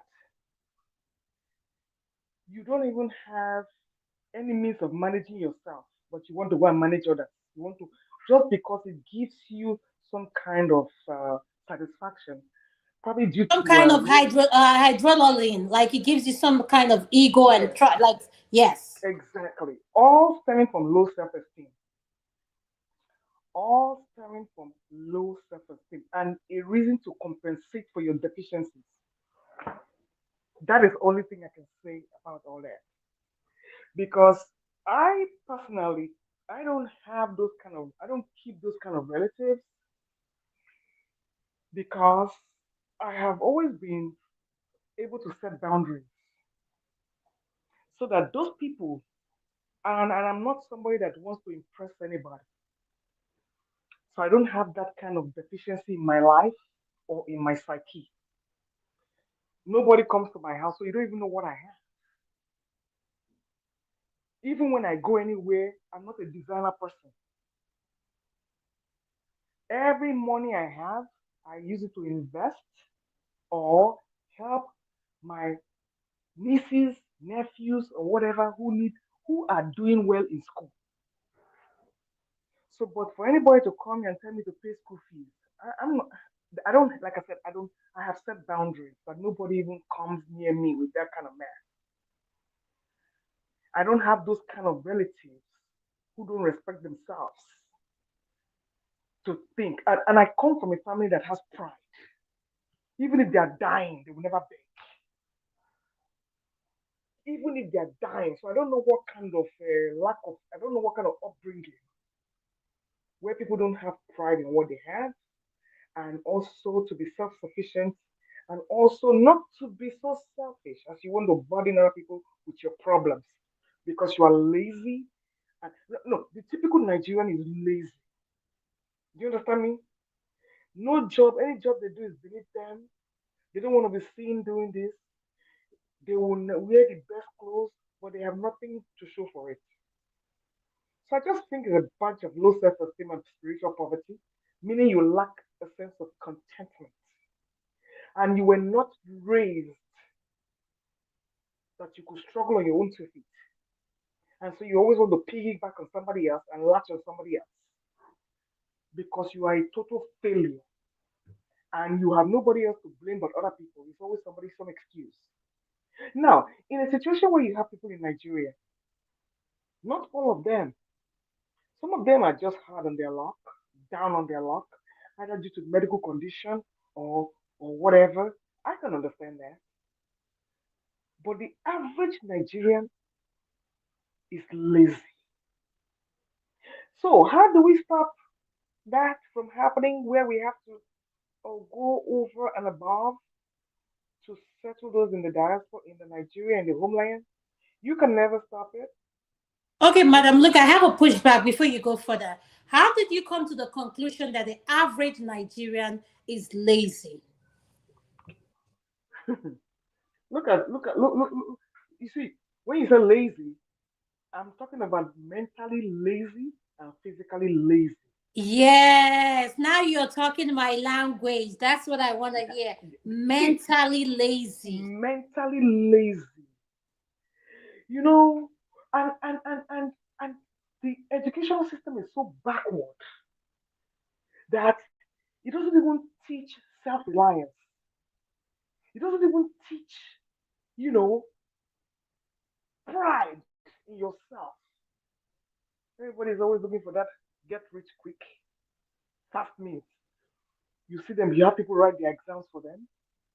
You have people, there's nothing they will not do in that country because they can see the end, but they know to work there, they cannot do it. And it shows in their lifestyle. They cannot fight their government. They cannot protest. Everybody's afraid to, when everybody want to go to heaven, but nobody want to die. And then if you stick your head out, they will be the first one to throw you under the bus. Who in their right mind will you come you come back to home? They will telling you, see people that cannot even feed themselves. They're not telling me that I came back home that I came back empty-handed. Can you imagine? Can you imagine? I came back empty-handed. I walked, and hey, things didn't work out, but at least I have something to show for my life. I came back. So with all your 30 years in America, this is what you came back with. Am I supposed to please you? Did I go there to work for you? So what's your business if I came back empty-handed or if I didn't come back empty-handed? What exactly is your business? Are we in competition? Life is not a competition. I don't compete with nobody. Like I said, nobody even comes to my house. Nobody knows what I have. I'm assuming, like I said, designer, I'm not into it. I'm a thrift store girl. I spend most of my life in the thrift store getting used clothes. And like somebody was telling me about Dirty December. Honey, this lady is an Agbero, Africa when it comes to work.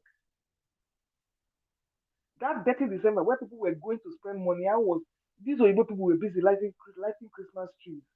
I was collecting all their shifts. Anyone that calls up, I'll say I'm available, please. And they were paying, the hospital was paying through their nose to get us here to come and work. I'm an opportunist. I make hay while the sun shines because I have about 10 years more to retire and I want to make it good. So all that competition people are doing in Nigeria, going to build houses that you only stay one day, one week in a month, in a year. I don't do that. The only house I have is my mother's house and my father's house. If I cannot live in those two, sorry. My husband's house, I'm not even interested because that's village community living. I'm not into it. I don't want anybody in my business. So I go to we already have houses that I can go to and do all that.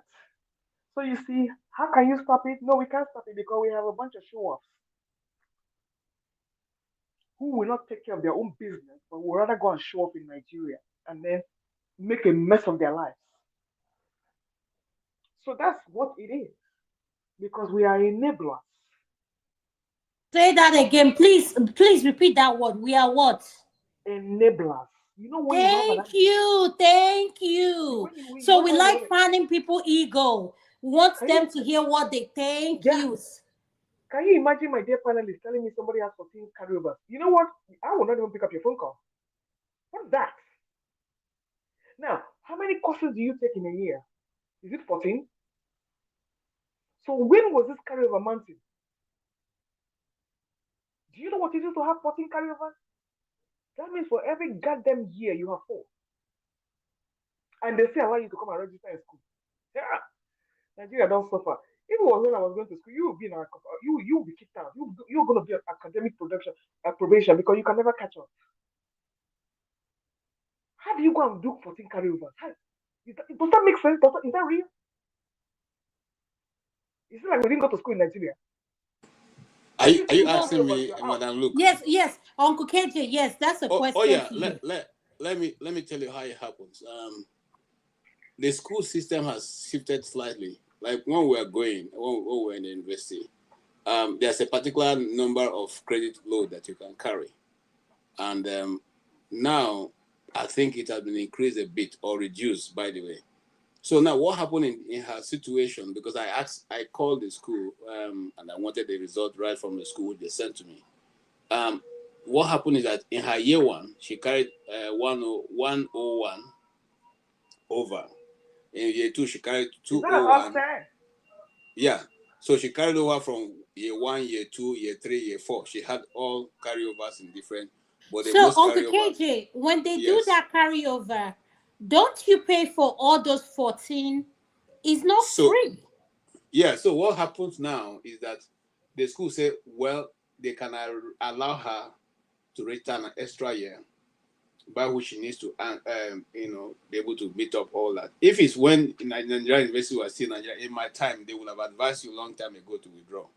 Thank you, because that's too much. That's 14 is too much. Yeah, in fact, not only for that. When you have 101, you cannot do 102. So what exactly is that? So that's what happened. You carry over 101, you still carry the 201, okay? Madam, look, you've confused our viewers now. We don't know what 101 is. Please speak in the terminology that 101 is the course. It's called prerequisite. Yes, is a prerequisite. Yes, I understand what that is. Okay. So if you do 101, how can you carry over 201? You didn't even do 201. Hold on. How do you carry over something you didn't even do? That's what I'm saying. No, this is what happened. This is what I'm suspecting. Because you've not passed the prerequisites, you can't go forward and go to the next one. Yeah, no, this is what happened. No, Mr. Obe, you say because you've not passed the first one. Yes, you can't take the second one. You go to the second one automatically. You can't take it. You can't take it until you pass the first one. Adama, if you do English 101 here, it's a prerequisite for English 102. Yes. So when you cannot do 101, you cannot do 102. So what is this automatic carryover? Well, you didn't even attempt. No, you guys are missing it. And let me again. I have the result right in front of me. She has maths 112, chemistry 112.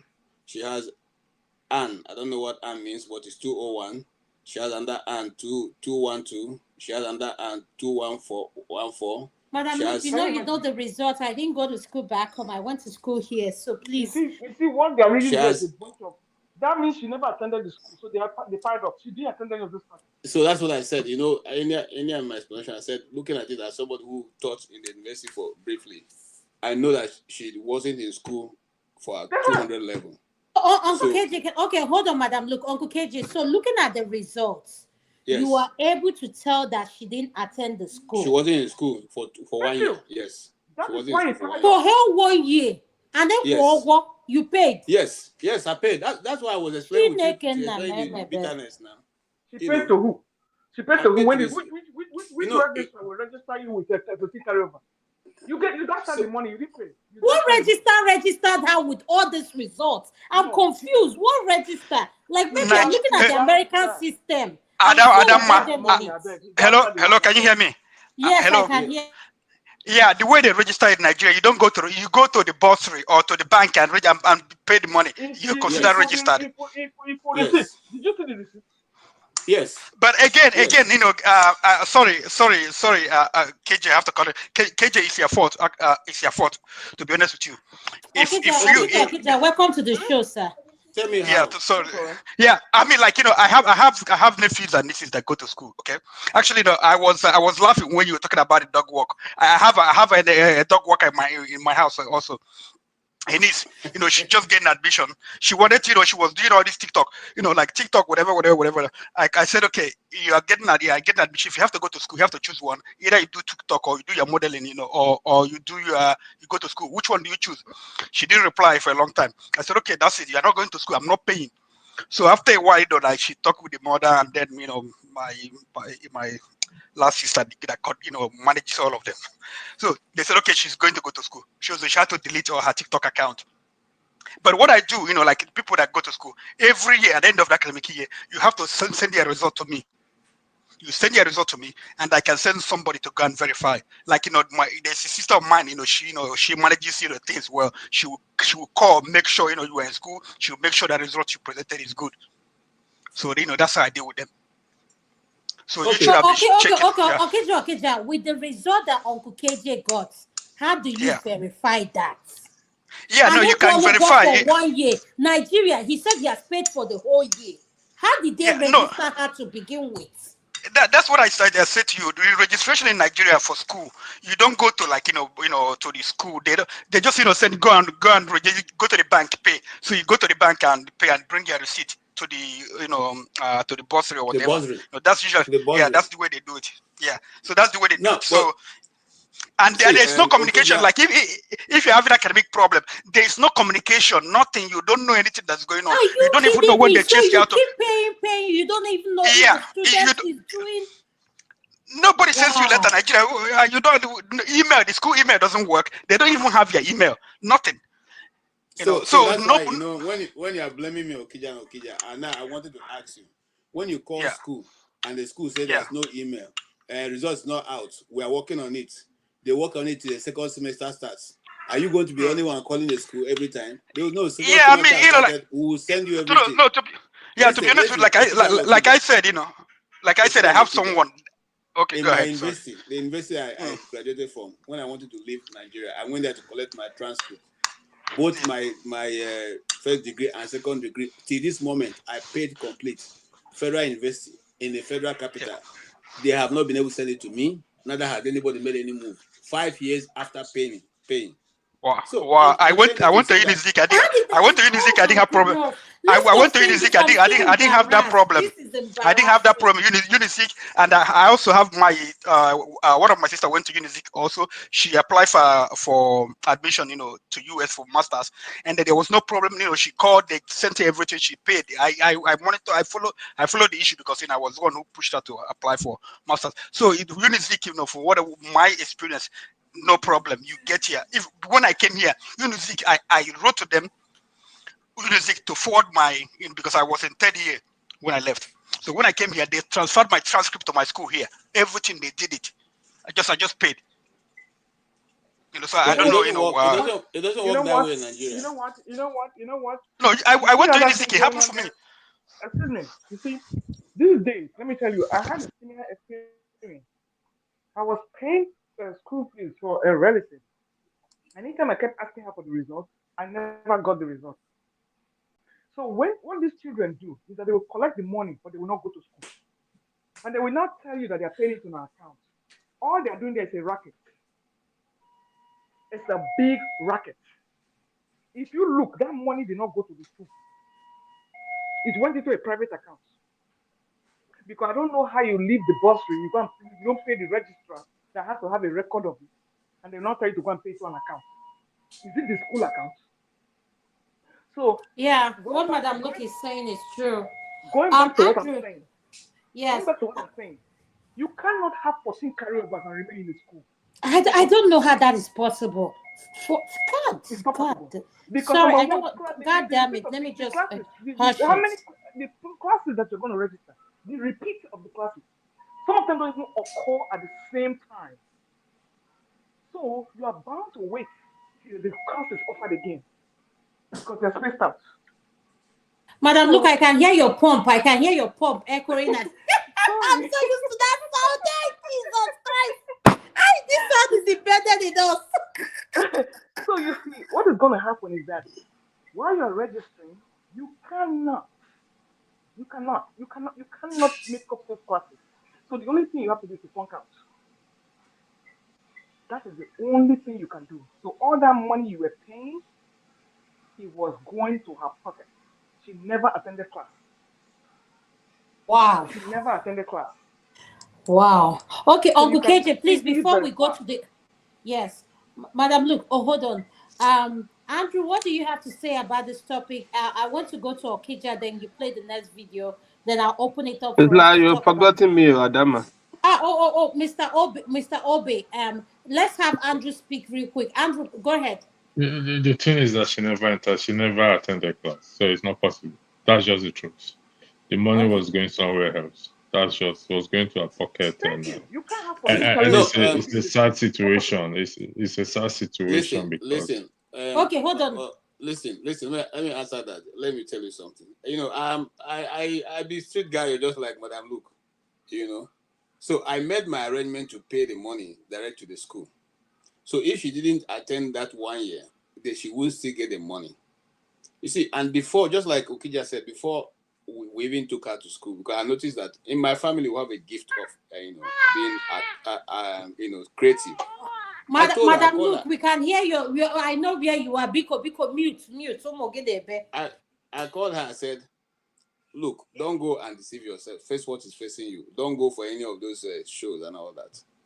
But what I'm going to help you do is I will train you. I'll put her in a cake making so she can be able to bake cake and make wedding cake. She was so good in making wedding cake that even when she finished the training, they used to come and call her every Saturday to come and help them do those things. So she was quite good in it. And then she also learned how to use her hands because, like I said, my family are very creative. So I took her to where she trained how to make, necklaces with, just simple materials. Uncle KJ, what does that have to do with 14 carry? I'm coming. So I'm saying that if she wanted to make money, she already have something that will not take her time to make money. But if she went to join cat walk and dog walk, that was what has brought the 14 carryovers. May I ask you something? Yes, you got please, the result from the school.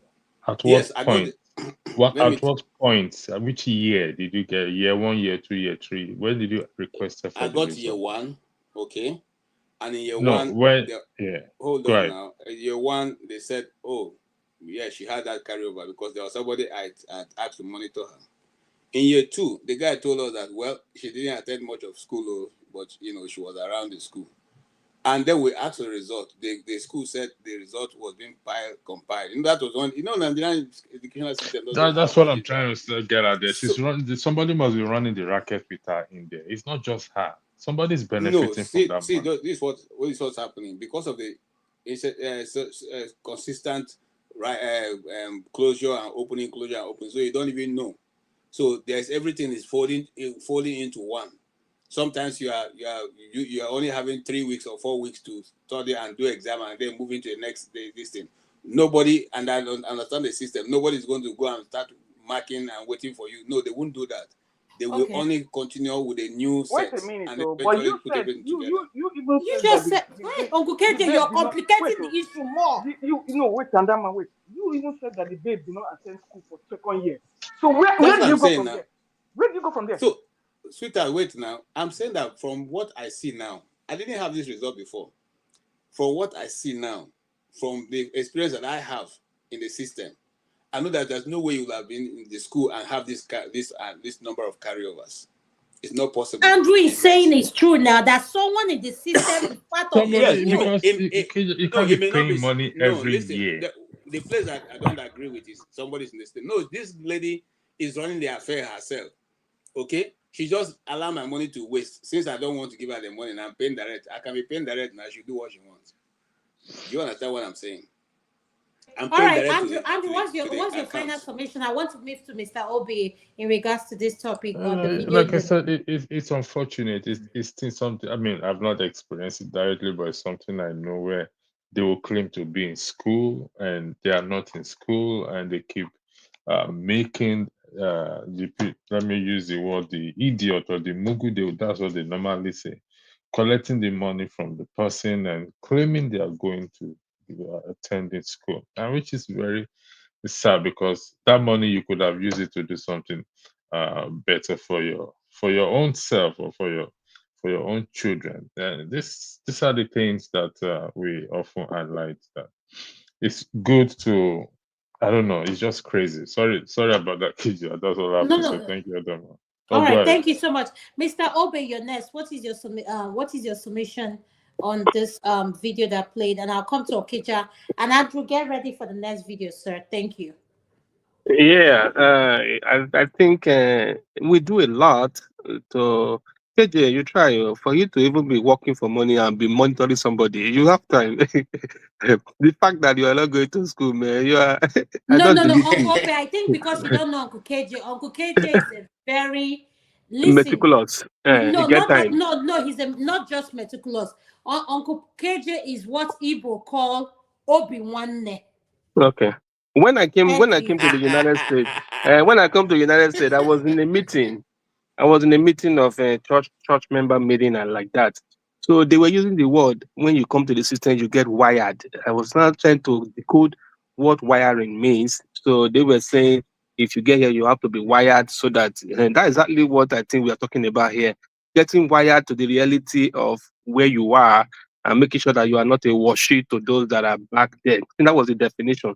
So I gave them two scenarios and I said that if you are in the United States, based on the fact that Popsy sell house or Popsy arrange land or Popsy give up one or two things where family supposed to enjoy, take carry you go. You are a capital investment too.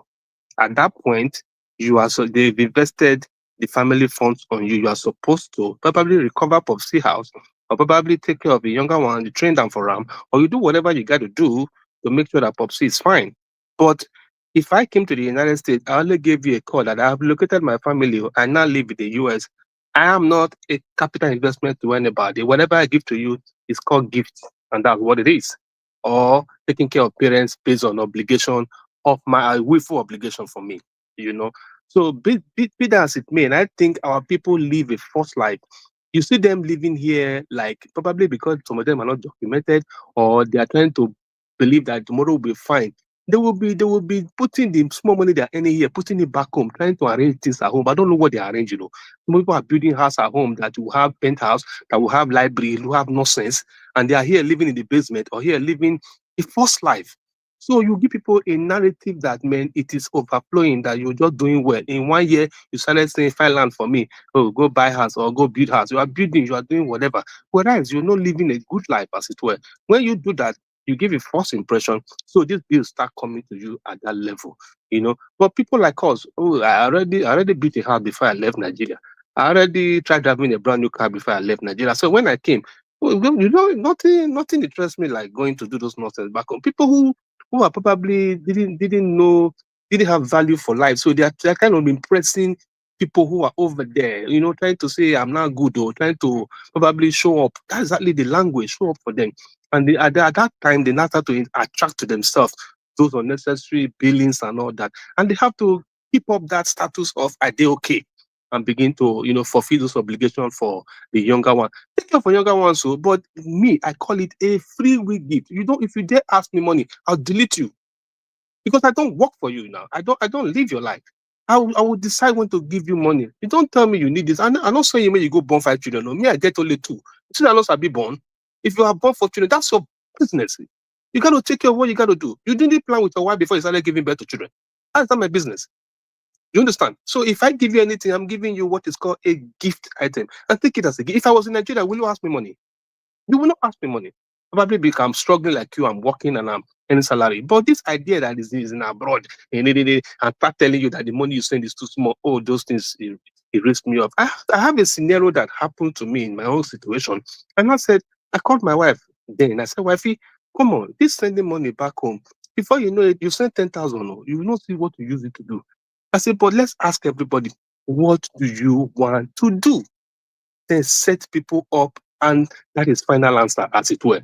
I say, if you keep sending 200, 500, 400, 100, you will say 10,000, you will not know. And they will not have anything to do with it. They won't be value added. I say, oh boy, you don't have work. You graduated from school. What can you do, guy? Oh, I want to drive whatever they call it, Uber, or want to drive whatever. Okay, you will need a Corolla or a Camry. Okay, I'll do you a Corolla, I'll do you a Camry. You know, I set people up like that, and they were able to run with it. Anybody I did that thing for didn't have the guts to ask me money afterwards. And that was how I solved almost 7 people that I sorted out. I said, okay, take this and run with it. Whatever you find out from there. Someone I know now is even married, still driving the same vehicle I bought for him and is doing well and thanking me every day. He's married. You understand? And he's feeding family with that business. And it's okay. Wow. It's you. people should always send it 200, 100, whatever, whatever. You're not giving value. You're only just Mm-hmm. giving money to go and start running and buy new jeans and go and drink with beer parlor and go and do nonsense. But guys, let's understand that any person you give gift to that does not use it to add value to the person's life, the person is not even worth getting the gift in the first place now. That's it. You can't be using my money to go and start drinking. Me, I don't drink now. Eh? Oh, no No, problem. I don't Thank drink. Just, you. you think I don't like to drink wine?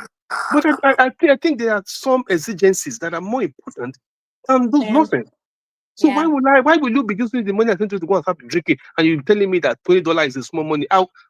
Well, they know who they thought that can do anyway. But It's I well. think Mr. Obe is because I think what I've heard all of us say here is, and what Madam Luke said echoes to me a lot. Each family member know who they have. Let us learn to set healthy boundaries, regardless of family member, bloodline. Like me, like I said last week in our segment, my family know me. You don't, and it's just not me. My siblings were like that. My father said one thing to all of us growing up: do not be a liability to anybody.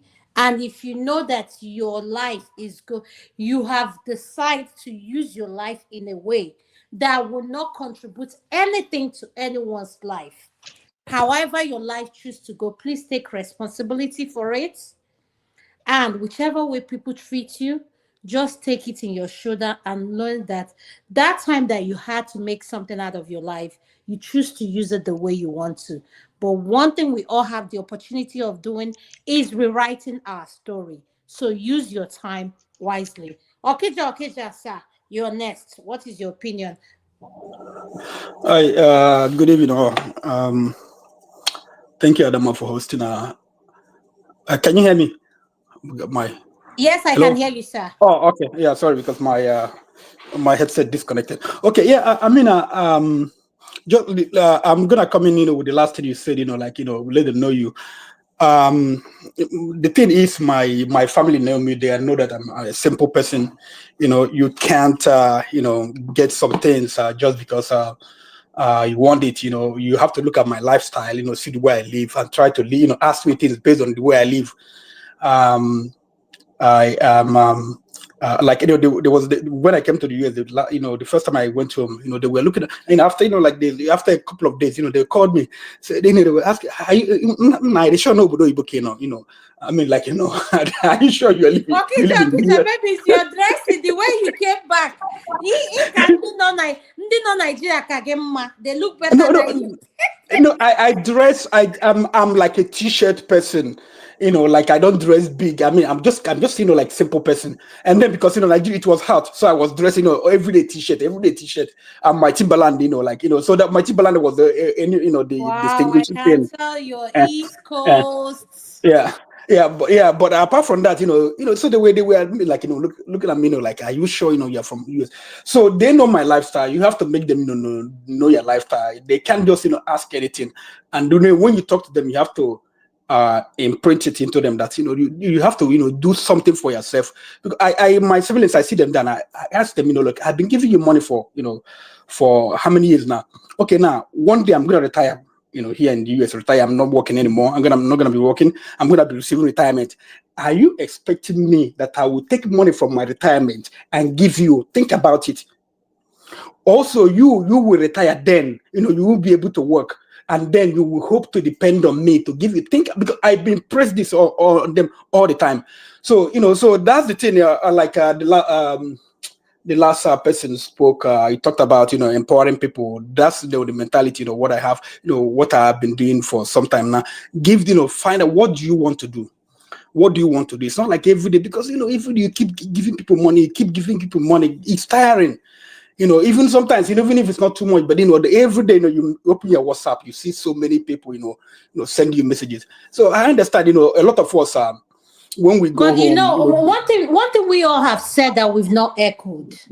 Before you take care of someone else, Biko, if you know that you have not paid your mortgage and you want to use your mortgage money and go and pay for someone's school fees, please, it's your stupidity. Don't allow. It's just the way you are said that how is it their fault that they don't know you've not paid their mortgage? In other words, prioritize and know know what comes first. It's not their fault. If you want to be Obi Kobana in the name of people back home, at the end of the day, please learn to take care of yourself first. Because when everything is said and done, if you find yourself in any situation, and when you come to meet me in the OR, all these family members don't come with you. And if you don't make it out, it's just you alone that will go. So let's just be clear about that. So Okay, so whatever emotion, empathy you have, let's be realistic with our empathy and emotions. Andrew, Okija, could you wait? Andrew, please play the next video. Thank you.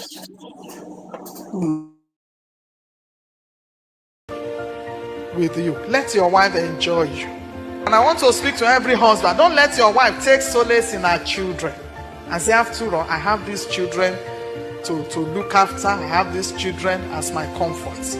Let your wife enjoy staying with you. Let your wife enjoy going with you. Is that okay? Some of you may not enjoy what I'm saying, but you better let your spirit say, take heed to your spirit. Is that okay? Anything that is not making your wife to enjoy you, enjoy staying with you, enjoy being with you, get rid of it out of your life. Probably the same thing won't let the Holy Spirit be too comfortable with you. Probably. Thank you so much, Andrew. I love what she said. It's not for just people in a married in a relationship. Let your partner enjoy staying with you. She said something that echoes with me so much. She said, probably what she's complaining about, the Holy Spirit will come. And that same thing she's saying. Now, this is to married women, especially Black women and the association of, I am in this marriage for my kids. If not my kids, I would have left him.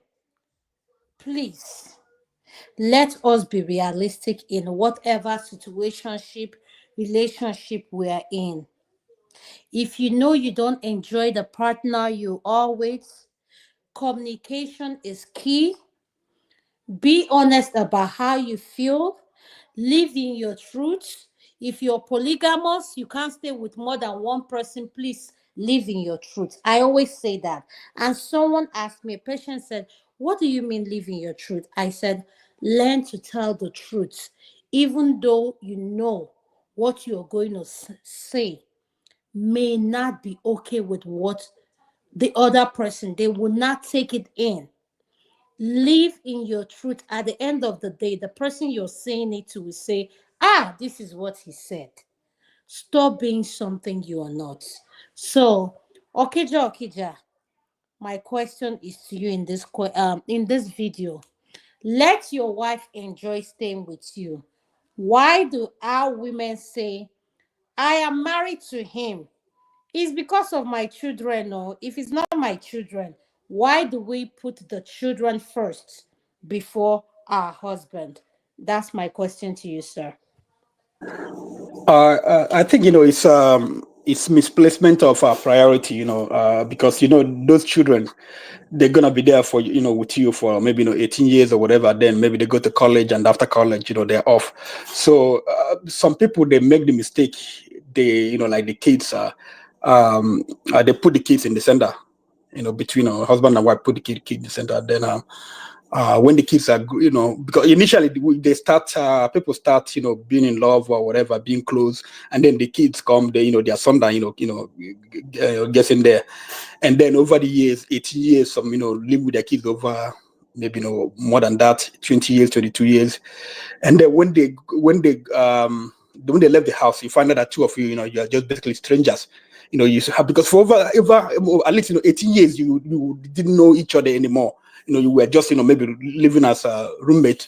So they have to start. That's some people, they start having friction then.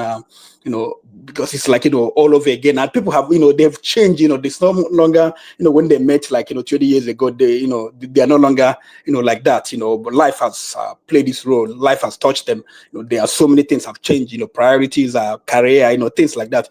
So yeah, it's what people for young people who are younger people who are getting married. You have to make it a priority. Have it in the back of your mind that this is the person you're gonna grow old with. Not those kids. They will go.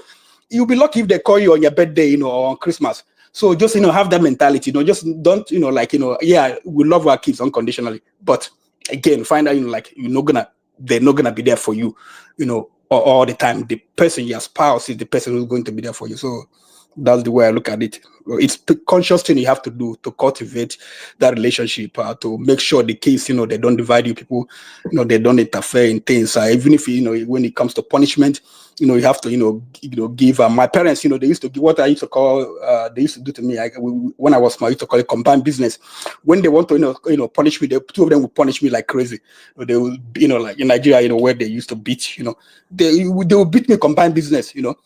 So I mean, that's the way it is. So even if you want to, how to raise your kids, you have to make sure two of you, speak with one voice, so that they will know that two of you are together. So those are the things. I don't have much to say Thank about you. here. Thank Yeah. you. Thank you so much, Mr. Okeja. Uncle KJ, what is your no? Let me go to Madam Luke. She's at work. I'm sorry, Uncle KJ. Madam Luke, what is your opinion on this video that just played, Mama? Well, the lady is 100% on point. If you are in a relationship, what any level of relationship, you have to have 100% commitment. The children may be an excuse for you to be there, because when you get married, you're not thinking of only yourself anymore. It becomes a total package. So you need to weigh the options and alternatives. What's going to benefit you more? Like I always say, especially with our African men, my father included, only 1% of them, and I mean 1%, can be excellent husbands and excellent fathers. You Hi, rarely. Madam Luke, stop it! Stop Hey, it! hey, Stop hey, it! hey, hey, hey, hey. Let's tell it the way it is. They fail at trying to do both. So it's either they're good husbands because they have 4 wives and the kids get missing in action. So, what is your strength? Are you a good husband, a good father? Knowing that you can never do both perfectly well. So,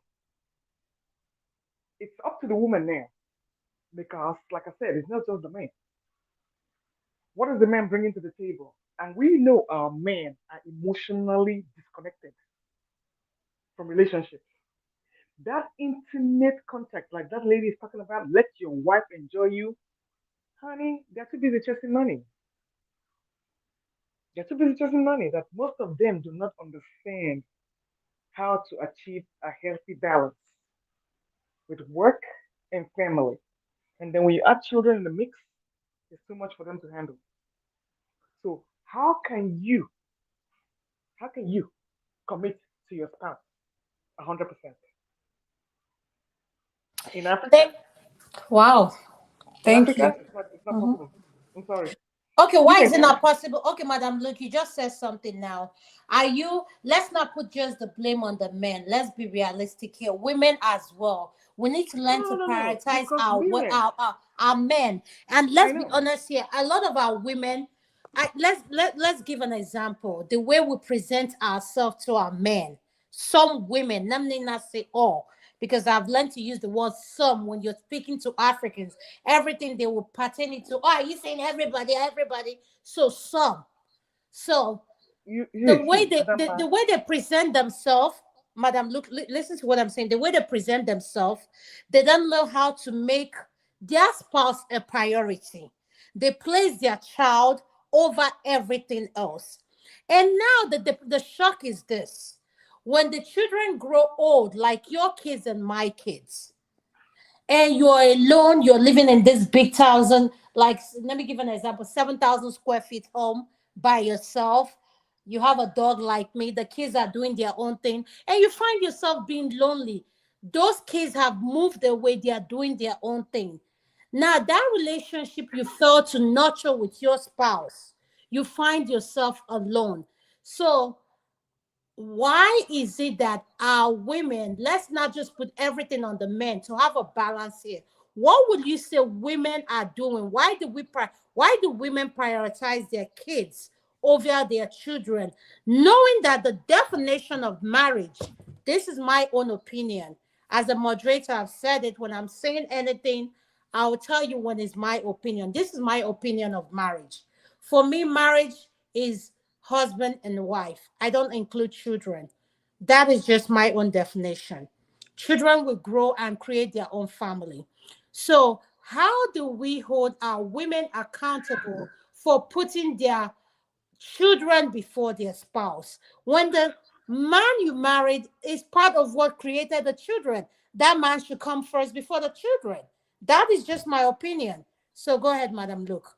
And to repeat what I just said, it doesn't only go for the. You see, first of all, we have to talk about, you know, this our relationship. You know, we have a different formula in the abroad compared to in Nigeria. Most of the women in Nigeria are homemakers. So they sit down and wait for the man to come and give them that attention. In the diaspora, it's not so much because we have options here. When I mean options, it doesn't mean you can go have an affair, but you have a lot of things to occupy your time. You can have girl time, you can travel, you can put yourself in work. So, just like I always said, a man rarely achieves the fit of being a good husband and a good father. The same way as a woman has the rare fit of being a good wife and a good mother. It's complicated because one thing I found out in marriage is that as soon as you start getting older, you have less in common. You have less in common. That is the fact. Those things you used to Madam, look, I don't agree with you. No, no, no, no, no, no, no. I can't. no, No. you don't have to. You don't have to No, no, agree. no, Madam. Look, why do you mean the more you're older, married as a couple? Is that what you're saying? The less you Yes, have in and I common? tell you why. And I tell you why. Men are always sexual. Woman they tire. Now. Woman they tire. Woman they like me now. You cannot get me in Madam, bed. look, ndị amụ ha na-arụkwana ọrụkwana. No, you see, you can't get me in bed more than once a month. I'm sorry, it's just not gonna work. You cannot. If at all, I have to be drunk because it is not my interest anymore. The place don't dry now. What do you want me to do? Eh? What do you want me to do? So you see, it's easy for you to say, but a woman's body is wired differently from a man's body. The only thing men think about is sex 24 hours a day. You think I'm going to cater to that? Hell no, I'm not going to do that because I'm not even interested. I like to look good, dress good, look fresh. No, I'm not going to sit there and get on my knee pads. No, I'm not doing that. I've done that for years. I'm retired from that. So my thing is that is where you find out you're going to grow apart because your needs, I cannot fulfill them. I'm sorry. And just like you cannot fulfill my needs, I'm only emotional. I want to go out, hang out, hold my hand, take walks. The bed is less of a problem for me. I'm not even interested because I've done that for so long. It does not please me anymore. And like I said, even if I see a man, I don't even know he has a penis. I'm not interested. I've picked, is what I'm trying to say. So both of you young ones that are still lubricated and doing all that stuff, you're not gonna catch me doing an gunga anywhere. Those days are gone. I ain't interested. I just like to look good, go shopping, and take myself to the mall and enjoy life. But if a man thinks that all he's got to offer me is to go to the bedroom, I'm not doing that. You have the will to go and do whatever you want to do. That's your problem. As long as you take care of my responsibilities and you do that, it doesn't mean you don't love me. But we just have nothing in common. We don't. I don't want to go to bed with you every week or every 3 days. I can't do that. I can't. So that's why I'm telling you, the more you get older, I don't care how much you try to do it, it's not going to work because a woman has picked. And after having kids, your body is tired. So you see, that's why people go to church and start using all those spiritual jazz like this woman is talking about. You need juju now. You need juju. So people either use spirituality and church, and the Lord said, "Thou shalt, thou shalt, thou shalt," blind their eyes, force it, do whatever they want to do. If you ask 100 women on the street if they want to go to bed with their husband, they'll tell you they don't want to do it. They will only fake it. So me, I don't deceive myself. I have a good discussion with my partner. And number five, you see, when you even look at the man, they want to do it, you know they even work. Hmm? Madam, look, stop it. Stop. You go there, they struggle. They massage, they struggle, they sweat. And you want me to, I beg, come on. Dude, respect yourself. Know when to hang up the sport. Thank you so much, Mama. You're welcome. Andrew, what is your opinion next on the video that I just played? Thank you.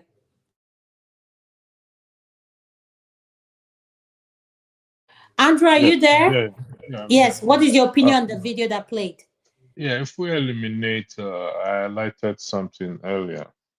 If we because they take solace, women kind of take solace in the children when there's a problem in the relationship. But if we eliminate that out of it, then the woman should enjoy the husband, or the husband should allow the woman to enjoy it. And I think most women wants to enjoy their husband. And unfortunately, either the man is too busy in his work or have some other things taking his attention away in the relationship. So, in a nutshell, both parties should enjoy themselves because the kids will grow up and they will live. Both of them will be left alone. And if they are unable to enjoy themselves now or look into each other's face now, find fun or be friends now, it's going to be very difficult in later life, whereby they will not be able to talk when nobody is there again, just the both of them. So in that case, the man will be out of the house most of the time, either in the beer parlor or have his must have find solace somewhere else. The woman is often left alone and lonely. So What I will you don't say? think What will you say? What will you say men are doing wrong in this situation that the women find themselves alone in the relationship? like I said, it's either the men are too occupied or preoccupied with either work or something else that only them can explain. Maybe another woman outside taking their attention, or peradventure there is no connection between both of them from inception. So this often happens, even from experience. There's no connection there. So the woman often takes solace in the child or the children, paying, pouring all her energy, all her attention there.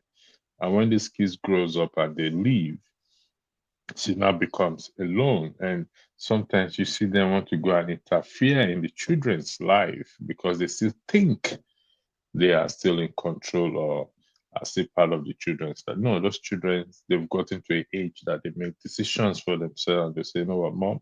No, I'm okay. I'm fine. And then you have nowhere to go again. And the man has already gone. So it's like you said, it's communication between the man and the woman to ensure that if both of us are put in an island with nobody there, will we be able to satisfy each other? Sex or no sex?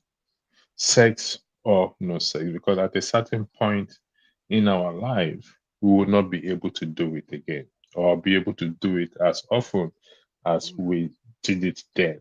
Or maybe the man has some issues.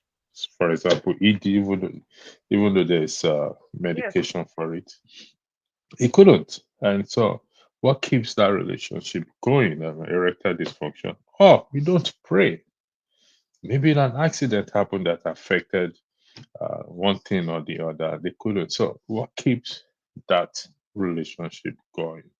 I've often said is the communication or the friendliness, the joke, the memories they build over time.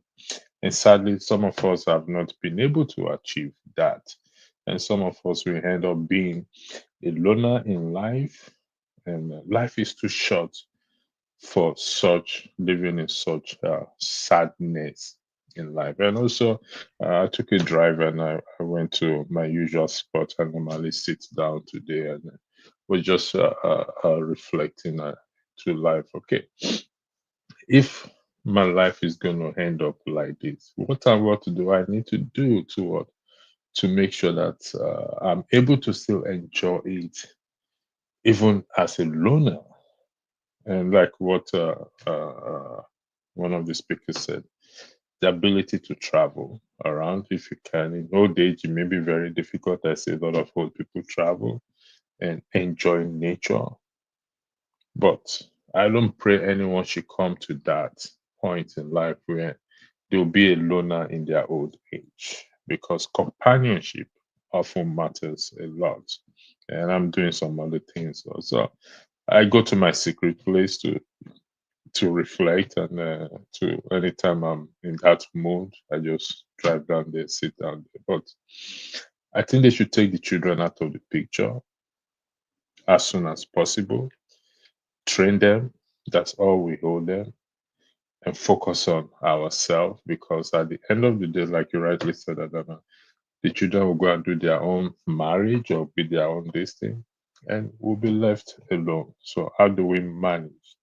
We should imagine ourselves in an island alone, plane crash, just you and I, no escape, no help is coming. This is where we're going to stay for the rest of our life, just you and I. How do we cope with each other? Can we cope with each other? Can we Sorry, live by each Mr. other? Electricity, I have a question for you. Go ahead, ma'am. If You as I'm not the moderator, Adama is the moderator. no, it's for you. I mean, just an open question. You assume that you are going to be together. You see, my thing is everybody should prepare for an alone time, because your spouse can be taken away from you at any time. Thank you Correct. so much, Women, Madam. Look, that's what I was going to say, because some people Correct. are not used to being alone. yes, And I think that's the problem we have.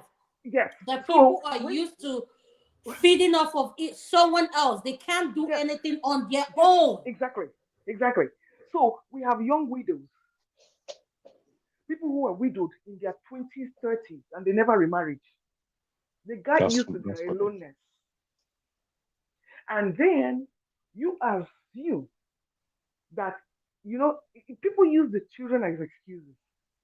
If you had a wholesome relationship in the first place, your children will not come between both of you. No woman will run out of her house to go and be with the children if they're happy with you. So, my thing is, like I said, achieving a healthy balance is often very difficult, because we have medical issues, we have psychological issues. Some people don't even like who they're married to, they're just managing because they have no choice, because the children are already there, and rather than abandon them to have another man come raise their kids, they just stay put. So it's Yeah, very complicated. It is very complicated. But I agree with you, in the final 100%. analysis, yeah. So this companionship that we are looking for, you may not get it. That is why I like my alone time. Whether man do, concern me. Whether children do, concern me. Because at the end of the day, you are going But down Madam, to look, I think this is what you're failing to say is a mindset that you have to develop at an you early have to. stage. Yes, you You have to, have to, because because when you're used to doing things with other people being in your ear, you can't make decision. There is one thing I always echo this. wait a My minute. mom Who are you talking? always says something. Who are you talking about? Are you talking about the modern Nigerian woman? No, Madam, look, I'm talking about modern and whatever you the other part is. The point I'm trying to make is this, Madam. Look, we need to learn to have some time for ourselves. You cannot give what you don't have. And the time alone is you just discovering. Madam, look, let me tell you, let me take for an instance myself. I love reading. Discover what your inner, like what calms you down. Some people are, for me, I love reading and I love listening to music, excuse me. And my children, not just my children, my siblings, before I had my children and my husband, they know this about me. I like having my me time, which you just said. What do you say to people who are not used to being alone? They're afraid of being alone. Then You call it that's introvert. then that's a psychological problem in itself. Because Thank sometimes you. you're going to Thank be alone. you. You are going to be alone at some point in your life. See, let me tell you what I do. Not only do I have my nuclear family, I have my extended family. You know, sometimes myself and my siblings, when we're alive now, we meet once a year. We just all get together with my mom and we just meet and we have a good time for like 2 weeks. So you see, there are things you can do to enrich your life. It's not about coming to one partner or the other. There are other things you can do to enrich your life because what I am preparing for is that time when I'll be by myself. And then if you don't prepare, then you have a psychological problem. Because you think that no condition is permanent in this life. So what happens with those hard people, once the man dies, 6 months later, the woman has entered the grave with them. So you see, you have to develop coping mechanisms. Like that woman is saying, she's talking about young marriage. Enjoy your wife, enjoy your spouse, find time. Huh? We are talking about when you get to your 50s, 60s, and 70s, is what we're talking about. That's what we're talking about here. There is no spirituality that will help you at that point because what foundation you have laid at the beginning of your marriage is what's going to carry you at the end.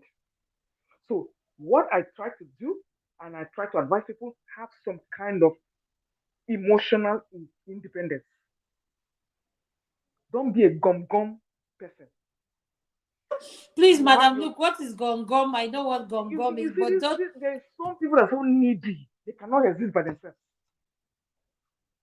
They cannot exist by themselves, and they think this need. You will have your time together. The man will have his time alone. You will have your time alone. It is his, hers, and ours. That's what a healthy balance is all about. So that way, peradventure, you are divorced by either God or man. Life will go on, JJ. Don't take it for granted that you are going to grow old together. I don't even know how many people in Nigeria grow old together. Not talk of in diaspora where divorce is like before you say divorce don't happen. So because you are not separated from your partner, are you emotionally family twins or what? That you cannot move on. And why I'm so lucky is we have strong women in my family. Whether they marry or they not marry, they are doing very well. Companionship is not like it's not like a bottle of crayfish. You don't go to the store and pick it up at the counter. So if you don't see it, what do? You think that you're going to die lonely. It's a misconception that you think that people who are alone are lonely. That is a misconception. So you can only speak for yourself. I enjoy my lonely time. When you see my television, I don't program all my. In fact, today I spent the whole day cooking. For the next 1 month, I was cooking.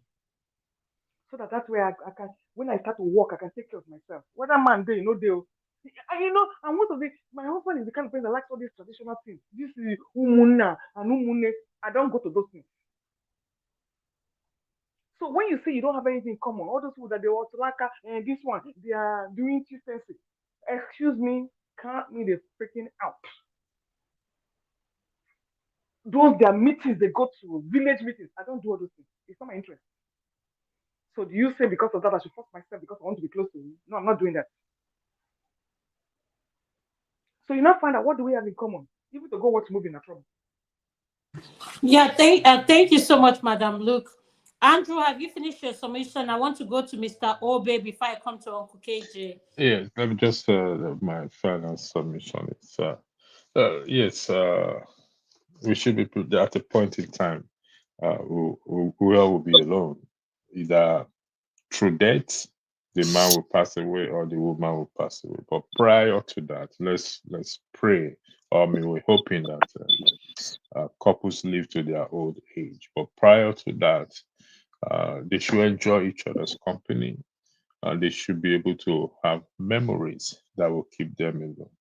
Enjoy each other's joke, laughter, making fun of each other, and the memories will keep them them going until one party passes away, and the other party will have to learn to cope on their own. We are social being. We're created social being to interact.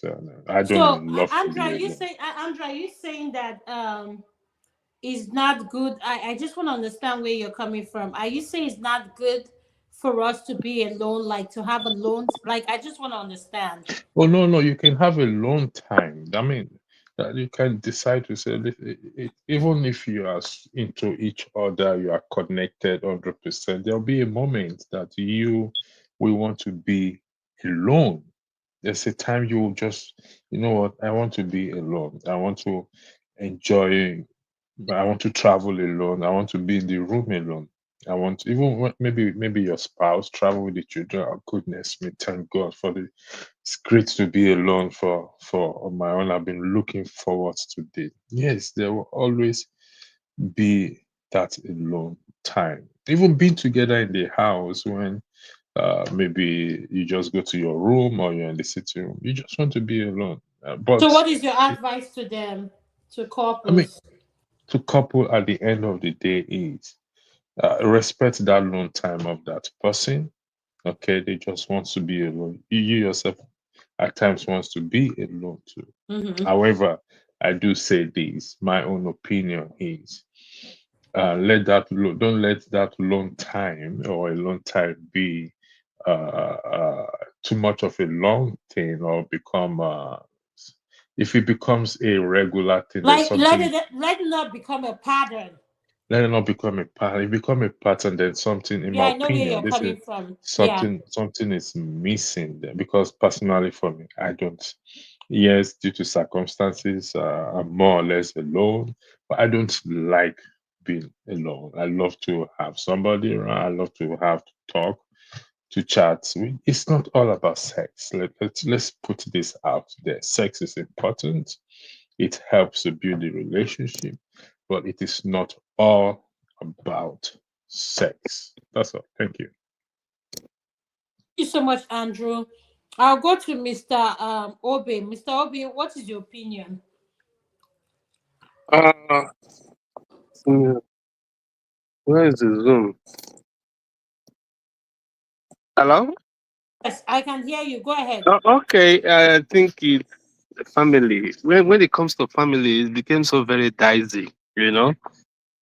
This part of alone, it's never been taught in course of a family line, maybe what we're used to before, but probably traveling and going out there to the Obe, did you outside see? world. Obe, did you see the video Electricity just played last? I didn't say, but I'm trying to understand from all your. Electricity, could you play it one more time, please, if you don't mind? Hold on, Obe. All right.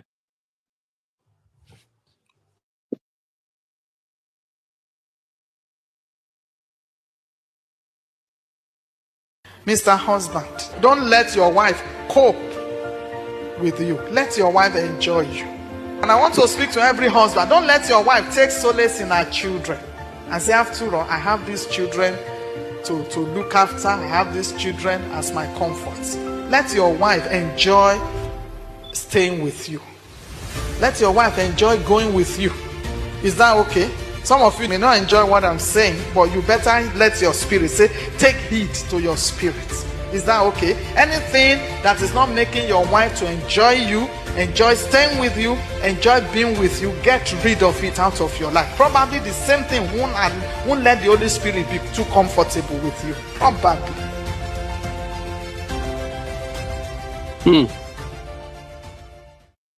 Strong word. A very strong word. That's true. A very strong word. What is your opinion Right. on that video, sir? A very strong word right there. That's true. It's obvious.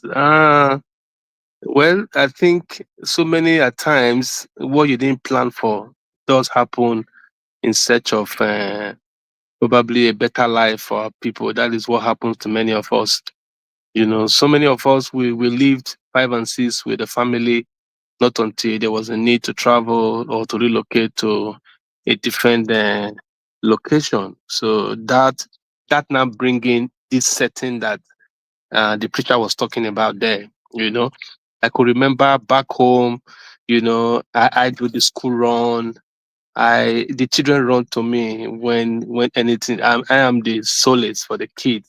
It's like the mommy was the harsh one. I was the comforter. I was like, I do the assignments. I'm the book person in the house. So I probably get closer to them. When you do school run, because I leave very early, I work in the bank.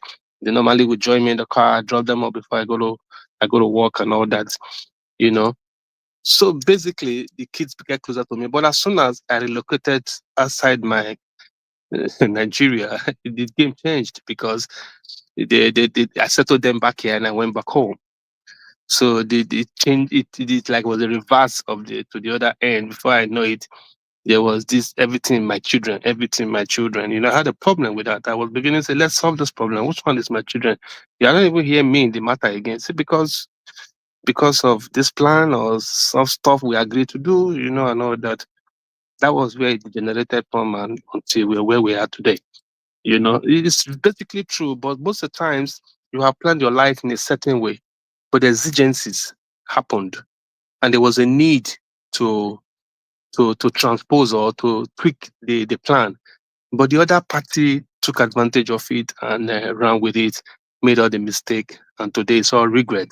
At the end of the day, so you could see that it is not in the making of so many people who have trouble today to actually, it was not in their making, it was just event of circumstances that brought about the setting of separation or setting of transpose of love and all that.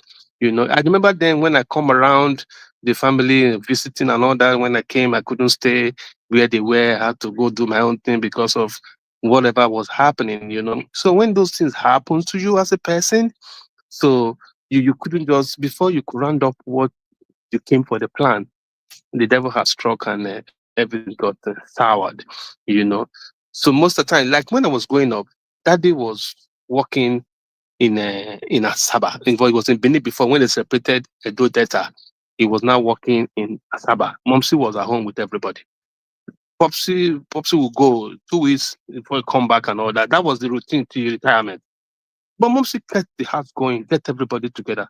One Popsy come, it gives you the report of everybody. Everybody will chop cane, or normally if you fuck up, you give you the life history and you chop your cane, and Popsy arrange everybody and went back again. But Momsi held the house together, fed everybody do their work, went to school. Everybody was good. He didn't backman anything, neither did he sneak into Popsy, neither did he suspect Popsy. Popsy must have been doing another thing over there, stuff. But because our women, our mothers were trained differently, they were able to survive it. It didn't say because there was no sex in every 2 weeks or every weekend that you come or every one time that when you have sex, that was a problem for her. No, there are children to take care of. But the present day women don't they are not wired in that our mothers era. That's actually the basic challenge of today, because the world has gone so internet wise. Everybody now know the value of sex. Everybody now how to interpret how they enjoy their sex online. So the women are now knowing so many things that they will know before it's a taboo to talk about it. And some of them actually, you said, they die with it or they suffer with it and all that. But you could see that they were able to get their priorities in a different aspect that could have probably salvaged the family based on necessities of the family life.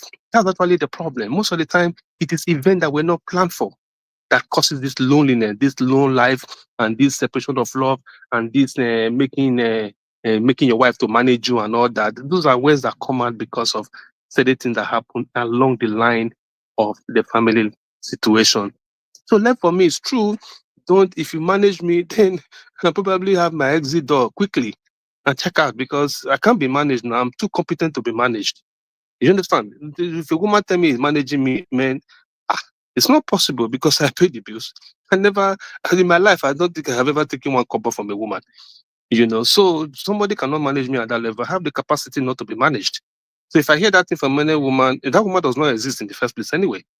Those are the issues. If you make yourself strong, you have the capacity to manage your home, to run your home. If any woman having a reason to say is managing you, then there is a problem. There's something that has gone sour, something that's gone wrong. Those are actually the situation. But most of the time, the preacher just see it from a perspective of the woman. Maybe the man loses his job now, he's now struggling. And the woman will not begin to use the word they manage you. Or probably, like he said, the sex life was active before. The man is now over 50. He's no longer jumping around, to jump another 30. The woman does not understand that. And in her head, he's thinking that he's watching YouTube and seeing different things and want to exploit at that level. Then there will be a problem. Priorities are always supposed to be discussed and along that line. So there are so many things that causes this thing in marriages, but we have to be strong. We have to understand our partner. And if it's the one that's going to kill you, man, take a walk straight up and move on and be happy with yourself, today. I just have an example for myself. And I was like, where I thought maybe the woman was having suitors here and there. That was why he was beginning to fight. But nothing. I'm already expecting another baby. Eh? Yeah. I had to move on, like you said. I shouldn't kill myself. Why? Because life got to go on. Yeah. Because it took me to the extent of going to Africa to go and start getting myself involved in another situation because I was tired. I had to leave the country, because I think America had cost my travail at that time. So to me, it happened to us. Life happens to us the way we don't plan it. But at the end of the day, it just your happiness matters a lot to me, your happiness matters a lot. That's why me, anything I like, I do. Any food I like, I chop. Anywhere I like, I go. Nothing, nobody. Last time I just took a trip. I thought I was even better until I heard that man, Madame Luke, travel itinerary. I was humbled. I did Italy. I did Switzerland. I did France. I was in Olympic in France. I did Spain. I just toured Europe round and I came back to the United States. I enjoyed myself. Just stay out for work for like 2 months and go flex around, and be happy, come back rejuvenated and, start to run again. At the end of the day, man, you're looking younger than 50 when you're 50. That's life. And guys, you must be happy. Don't no BPO, nothing, nothing to happen. Just enjoy yourself and be cool, man. That's how life goes. Because anything you want to kill yourself for, it will roll. I told my kids, anything you want, just call me, you get it. But if you don't tell me, I don't know. Until you're 18 and I cannot give you flight ticket and say, come and meet me wherever I am. Those are what we see in life, but we got to take it the way it is. The woman is correct. Nobody should manage us. We unless you are a manageable person. I'm not. Thank you. Thank you. Thank you very much. Adam, are you there? Okay. There's a video we're supposed to play next, but I just observed it's been flagged as a copyright violation. So I won't be able to play that video. However, it's about issue of homelessness among Nigerian students in Canada. Homeless Nigerian students in Canada cry for help. So I don't know if we can weigh in on that without watching the video. Somebody's mic is on. Okay, Jay. I If beg, you Mr. can weigh Electricity, from your now. observation of the video, what made them homeless, please? Thank you. That's a very good question. I've not watched it in its totality.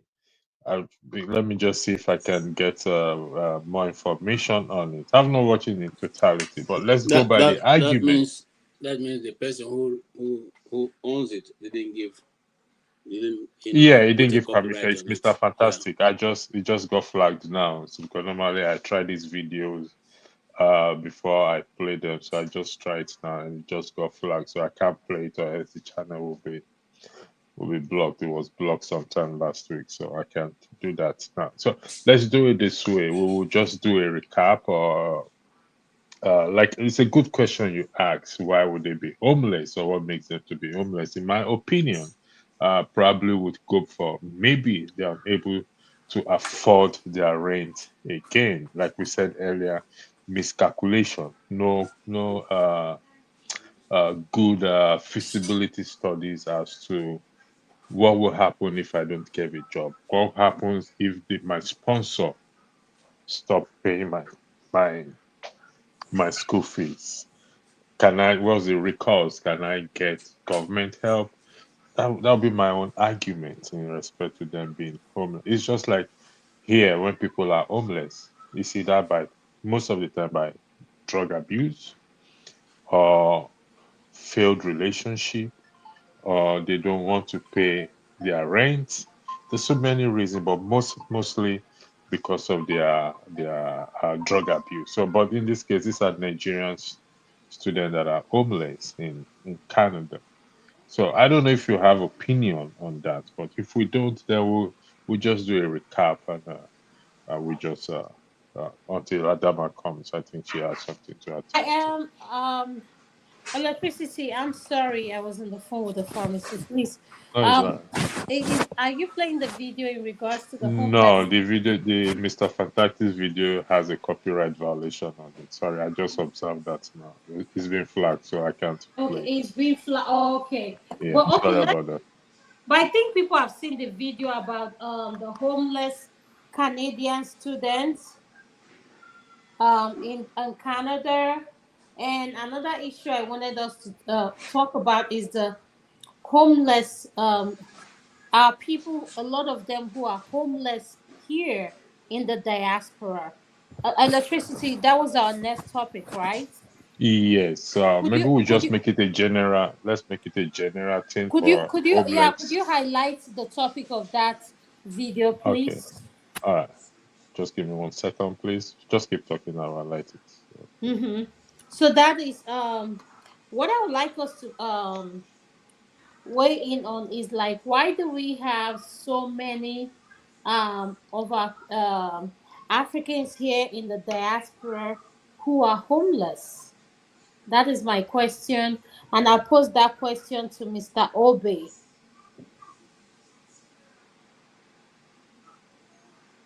I Mr. just Obe, highlighted it there. Mr. Obe, did you hear what I said? Mr. I Obe. don't. I Yeah, don't I can think you. hear you. Okay, fine. Okay.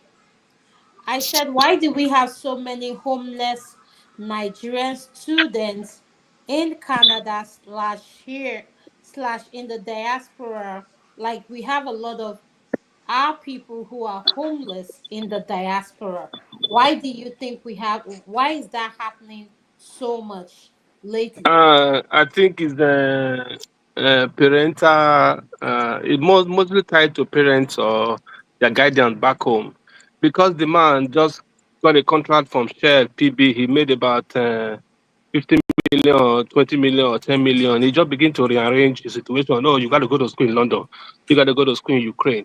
You got to go to school in Canada. And they start to sponsor their children because the neighbor or the church mate or the so-called person is trying to benchmark as the kids going to school in London or wherever. They kind of do unhealthy competition. So they trip their children back there. At the end of the day, the contract did not, they didn't renew it, or the flow of the business didn't happen the way it used to happen. So they are unable to send funds to the kids to continue whatever they are doing. At that point, either the kids are forced to go and start doing labor and start paying the feeding for themselves at their young age or whatever to survive in the country they are in. So they leave the comfort of the country in an attempt to measure up with the societal values or the societal competition they are having, send their kids abroad without a genuine source to sustain such expenses. Before you know it, the value of the naira used to be 700 then. You send your child, you have made a plan that, 10 million, be able to pay the school fees. Now the value is 1,600. It is not the same thing, no. Level had changed, so he can't be able to fund that whatever commitment that he has added up to the family commitment. That becomes a problem. So most of the time, the foreign funds that comes in that are from people who are not too well to do, or don't have a genuine source to survive the changes that happen, because it was so drastic during the last 8 years, but Buhari till now, it was so drastic. So you could imagine, I left Nigeria, it was about 180 for dollar. Now it's 1,006. Imagine somebody who had a plan at 180 per dollar is still in school. It's gonna crash at that point. So those are the problem. Then also when they get here, the children tend to, like, after maybe 1 or 2 semesters they can't survive it. They start getting frustrated, and some of them actually have to be in the street because probably academic the academic demands. They couldn't meet it. They couldn't meet the standard. So that also threw them up in the street. Then most of times, some of them just want to be an adult all of a sudden. They want to start hustling and all that. Before you know it, no paper, nothing, and they start having problems. But they can't fall back to parents. They can't fall back to where they're coming from because they become so stranded. There are so many of them we've seen here. They at the end of the day, they drop out from the school. They start to be in the street, and they are undocumented because they didn't pursue paper. Their visas are expired, so they become a nuisance in the environment. Exactly my line of thought.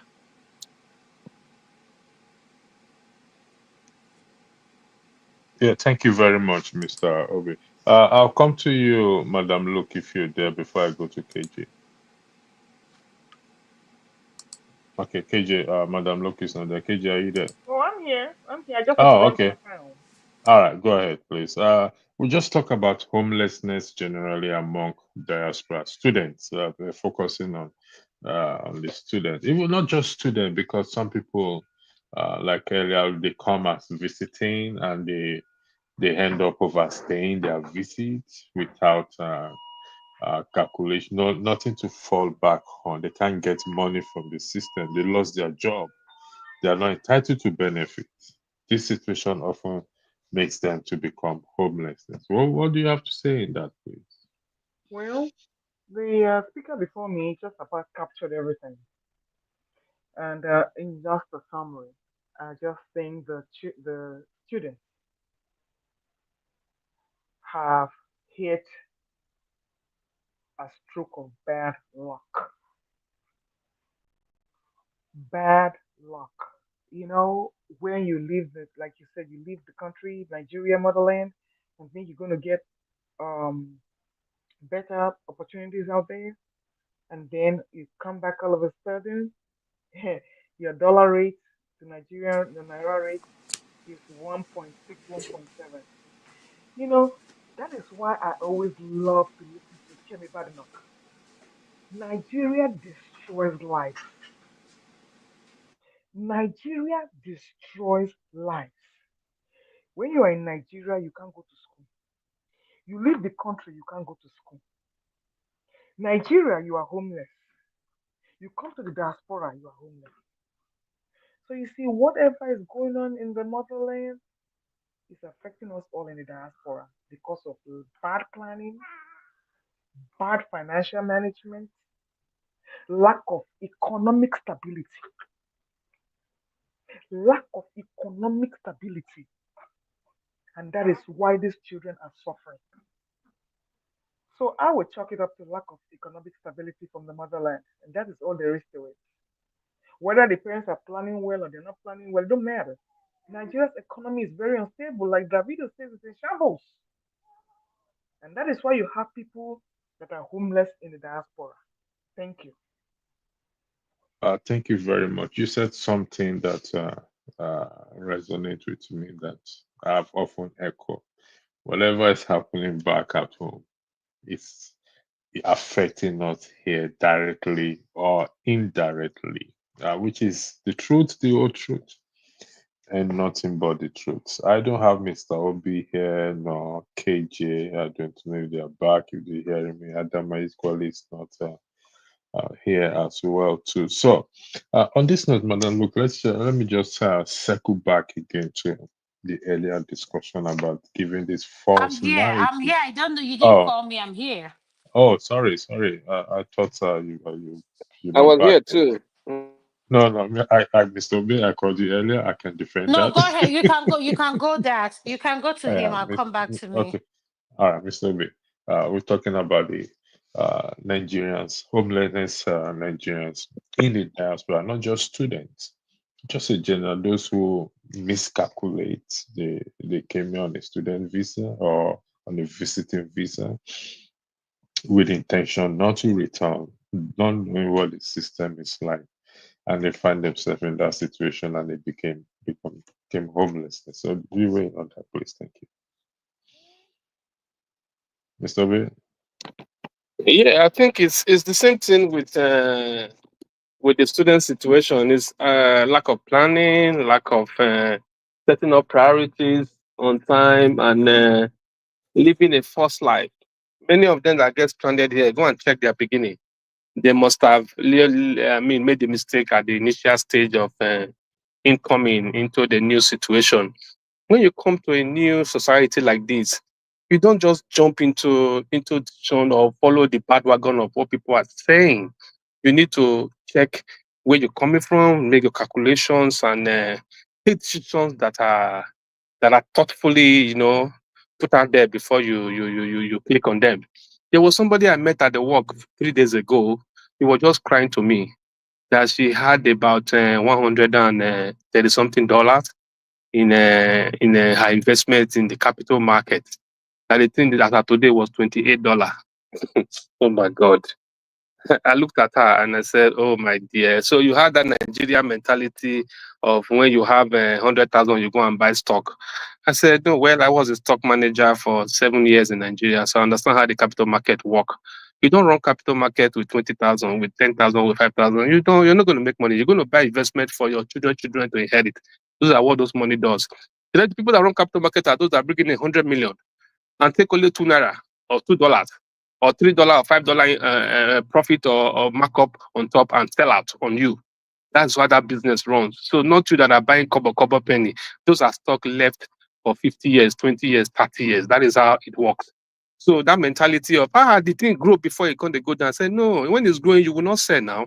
But when the market downturn comes, you will leave it there, you take it to rise tomorrow, and you remain there until it becomes zero. Some of the company got delisted because those companies that will list themselves in the market, at the end, they will go and file bankruptcy. They will go out of the market, you will be zero because you are among the shareholders and the owner of the company. That's how she went from $130 to $28,000, and she was done with. So those calculations, you see, the person already made a mistake. He already messed herself up.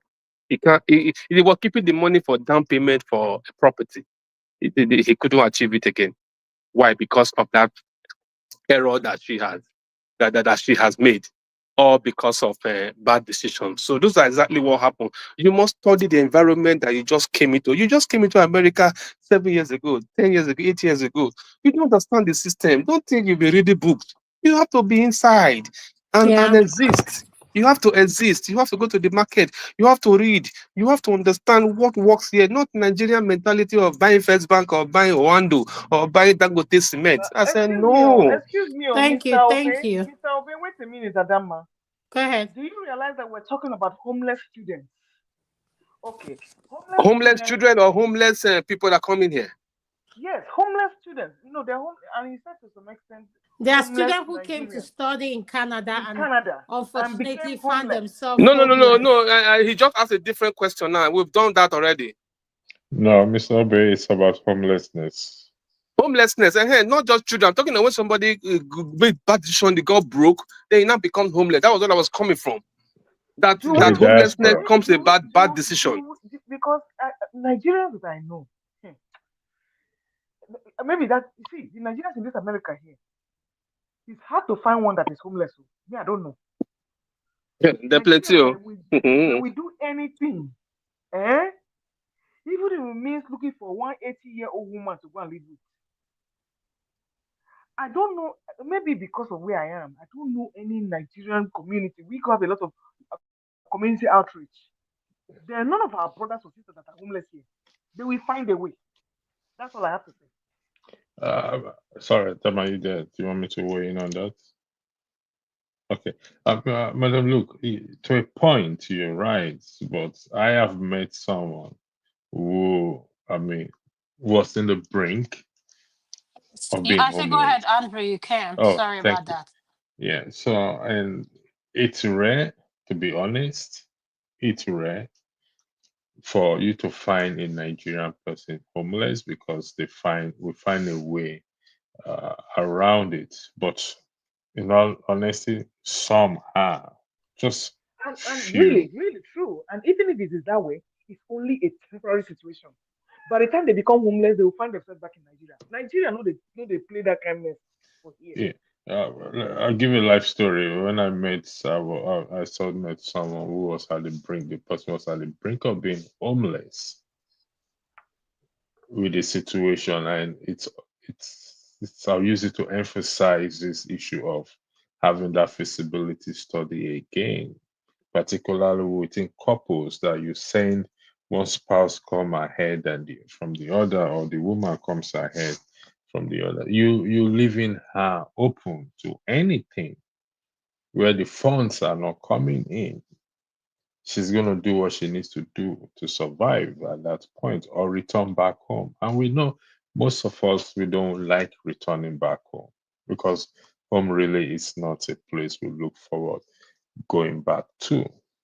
So, to further echo the fact of echo what needs to be done in terms of feasibility study, we have to be careful because if not for some government shelters here, a lot of us would have been homeless on the streets of Europe because government gives some of us shelter. We go to shelter. Some people go to shelter home. That is part of being homelessness.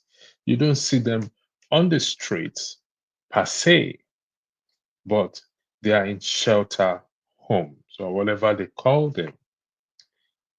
I know one in the city. When I used to drive the bus, I see blacks going in there. These are Nigerians and Africans going there. That's another form of homelessness because they don't have a place of their home. They're not sleeping on the street technically. And sometimes you have to register to be able to be accepted because it's queue. You don't just stay there permanently. And these are the things people should uh, put into consideration before we make that move. Some of us are just fortunate that we didn't get caught in that situation. Thank you. Adama, I leave the floor back to you if you're statement. Sorry, let me add to that. Yes, I'll go ahead, Madam. You go ahead. We have all found ourselves in that. I remember when I was a student, and for some reason, the combination of getting money from home and working did not work out, and we could not pay our rent. Me and my sister could not pay our rent. That is one step away from homelessness. But guess what we did? We went from church to church to church to church. They gave us food, they gave us money for our rent. So you see, there are many things you can do, and they knew it was only a temporary situation. So for people, when you say people do not plan and do focus, situations can change. You can be down on your Agree. luck. Yeah, I agree on that. In a New York, this living in this diaspora is 1 minute away from homelessness.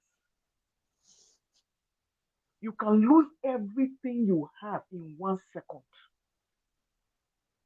The only problem is if you don't have fallback, you're screwed.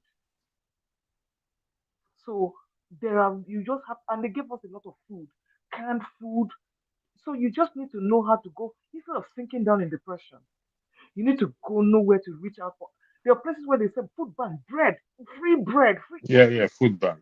Yeah, Uh, that was I was looking for the no. name. There are places you can go, and if push comes to shove, it's a shelter. Churches are always open. And the food banks are majorly, some of the food banks are run by the churches. I mean, the Yes, government run there's so through, much. yeah, I from the packed church bread with the there. churches. I didn't know where to put the bread. Yeah, Canned food. yeah. I mean, you would have to really, really reach out and find out how to help yourself. But most people see that they don't know where to go, and they have a defeatist attitude.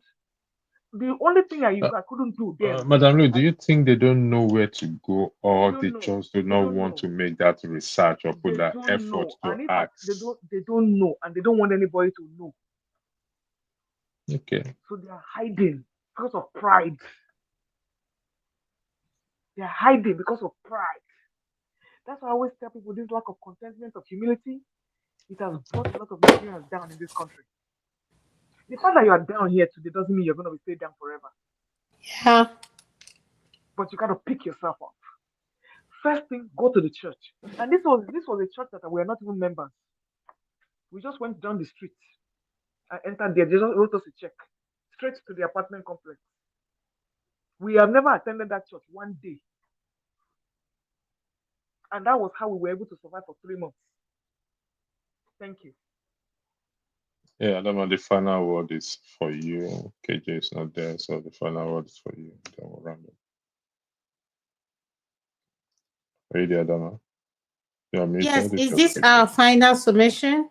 Yeah, that's this is your final submission. Then we'll close. Oh, my final submission is let us learn to let love lead. Be kind to people out there. You don't know what they're going through. And at the same time, let us um let us be realistic with our people back home, regardless of whatever situation we're going through. Please be upfront. Tell them what you're going through because you lying and keeping it away from them, you're only complicating issues. Thank you. Yeah, thank you very much. I will first of all say thank you to our panelists for being here. Please, Apologies again Mr. for start. Electricity. Go ahead, Please, man. I have a dilemma that I just want a quick answer to. Go ahead. Cut long story short, I had this relative, this is not a relative, somebody who has been in our home for a long time and was taking care of my dad when we were not around. And this lady had been with us for like over 25 years and had two children in our house for her partner, plus the five children, three children she already had, a total of five children. But anyway, long story short, she was there when my father died, and we're very appreciative of her. So we started taking care of those two last children that she had to some extent to provide for them. But long story short, the children are grown, they're married, they have kids. So once in a while, we reach out to her just to see how she's doing. So I made the mistake of asking her, okay, by the way, I just need your account number so I can just send you something just to, And when she sent me the account number, I noticed her name had our own last name, my father's last name. So she had opened an account in my father's last name. How would you react to such a thing? She never discussed it with anybody. She just assumed the family name. Just ask her. Just let the other family members know, No, they said and they don't want ask to deal them. with it. That they don't have nothing to do with her. So I was the one that went to ask her for an account number, so I should deal with it.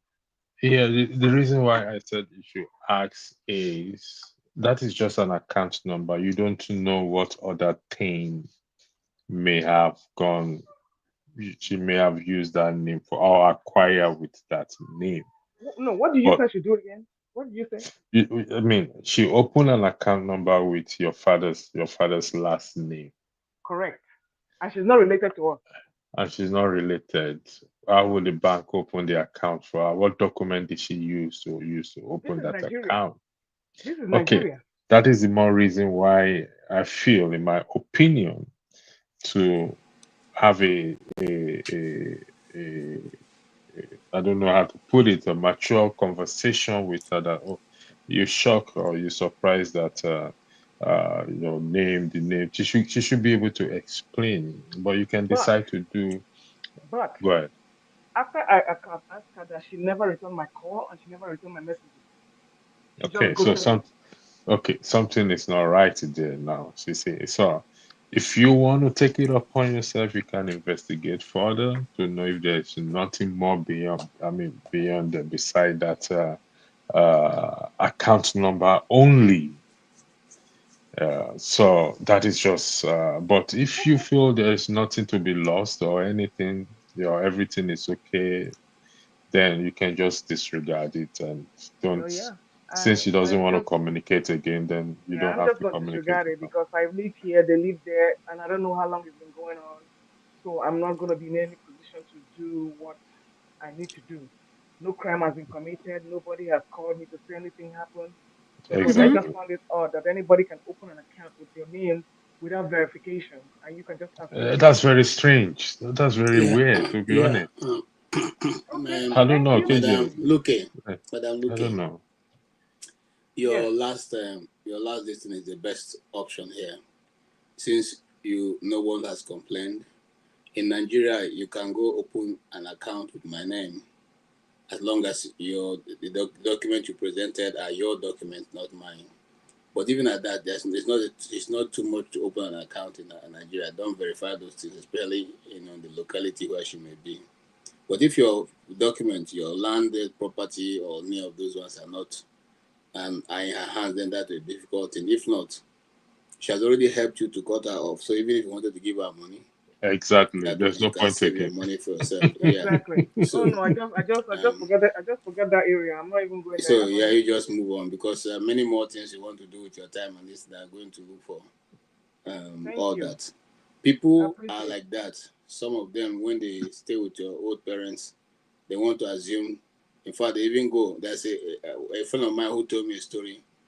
Somebody was going around saying she's their relation, and then they met in NNPC headquarters in Abuja, and she was still in the office of her friend when the woman walked in, and the woman was talking so very well about them, and the friend, that my friend now who went to that office to see this lady, asked her, do you know this the Omakus, their name is Omaku, do you know them very well? He said, yes, now she's their last born.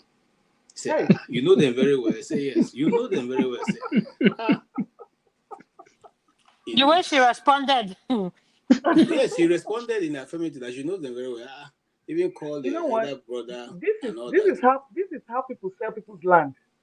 Yes. Yeah, of course. Yeah. So the woman now eventually said, well, this is their last born here. She's the one sitting here now. And you could see it was like she should enter the ground. That's a good one. Yeah. So the woman Exactly. she laughed and told her, well, as long as you're not going to commit any crime, if you keep saying you're related to us, as long as your hand is clean, we are related to you. But if you do anything, we will deny you. That is simple. Oh God, oh, I'm telling you, Nigeria. London message. There are plenty like that in Nigeria. Once they know That country. your names can open door, they will bear your name and do. Yeah, once they know they can open door. Anyway, Well, thank you. Adama, thank you. You want to say something? I just want to say thank you to all our panelists that joined us today. We appreciate you all. So we would just want to say have a good night and God bless. Thank you. Thank you, one man, thank you. for the $2. Thank you. Thank you. Tokpe. Hey, Tokpe for show. Tokpe for show. Hey, thank you, T Max. So it's a good night, and hopefully we shall meet again. Thank you, have a electricity. Team Jack. Yeah, good Thank evening, you. good night. Have We a shall good meet night. again. Good night. Yeah.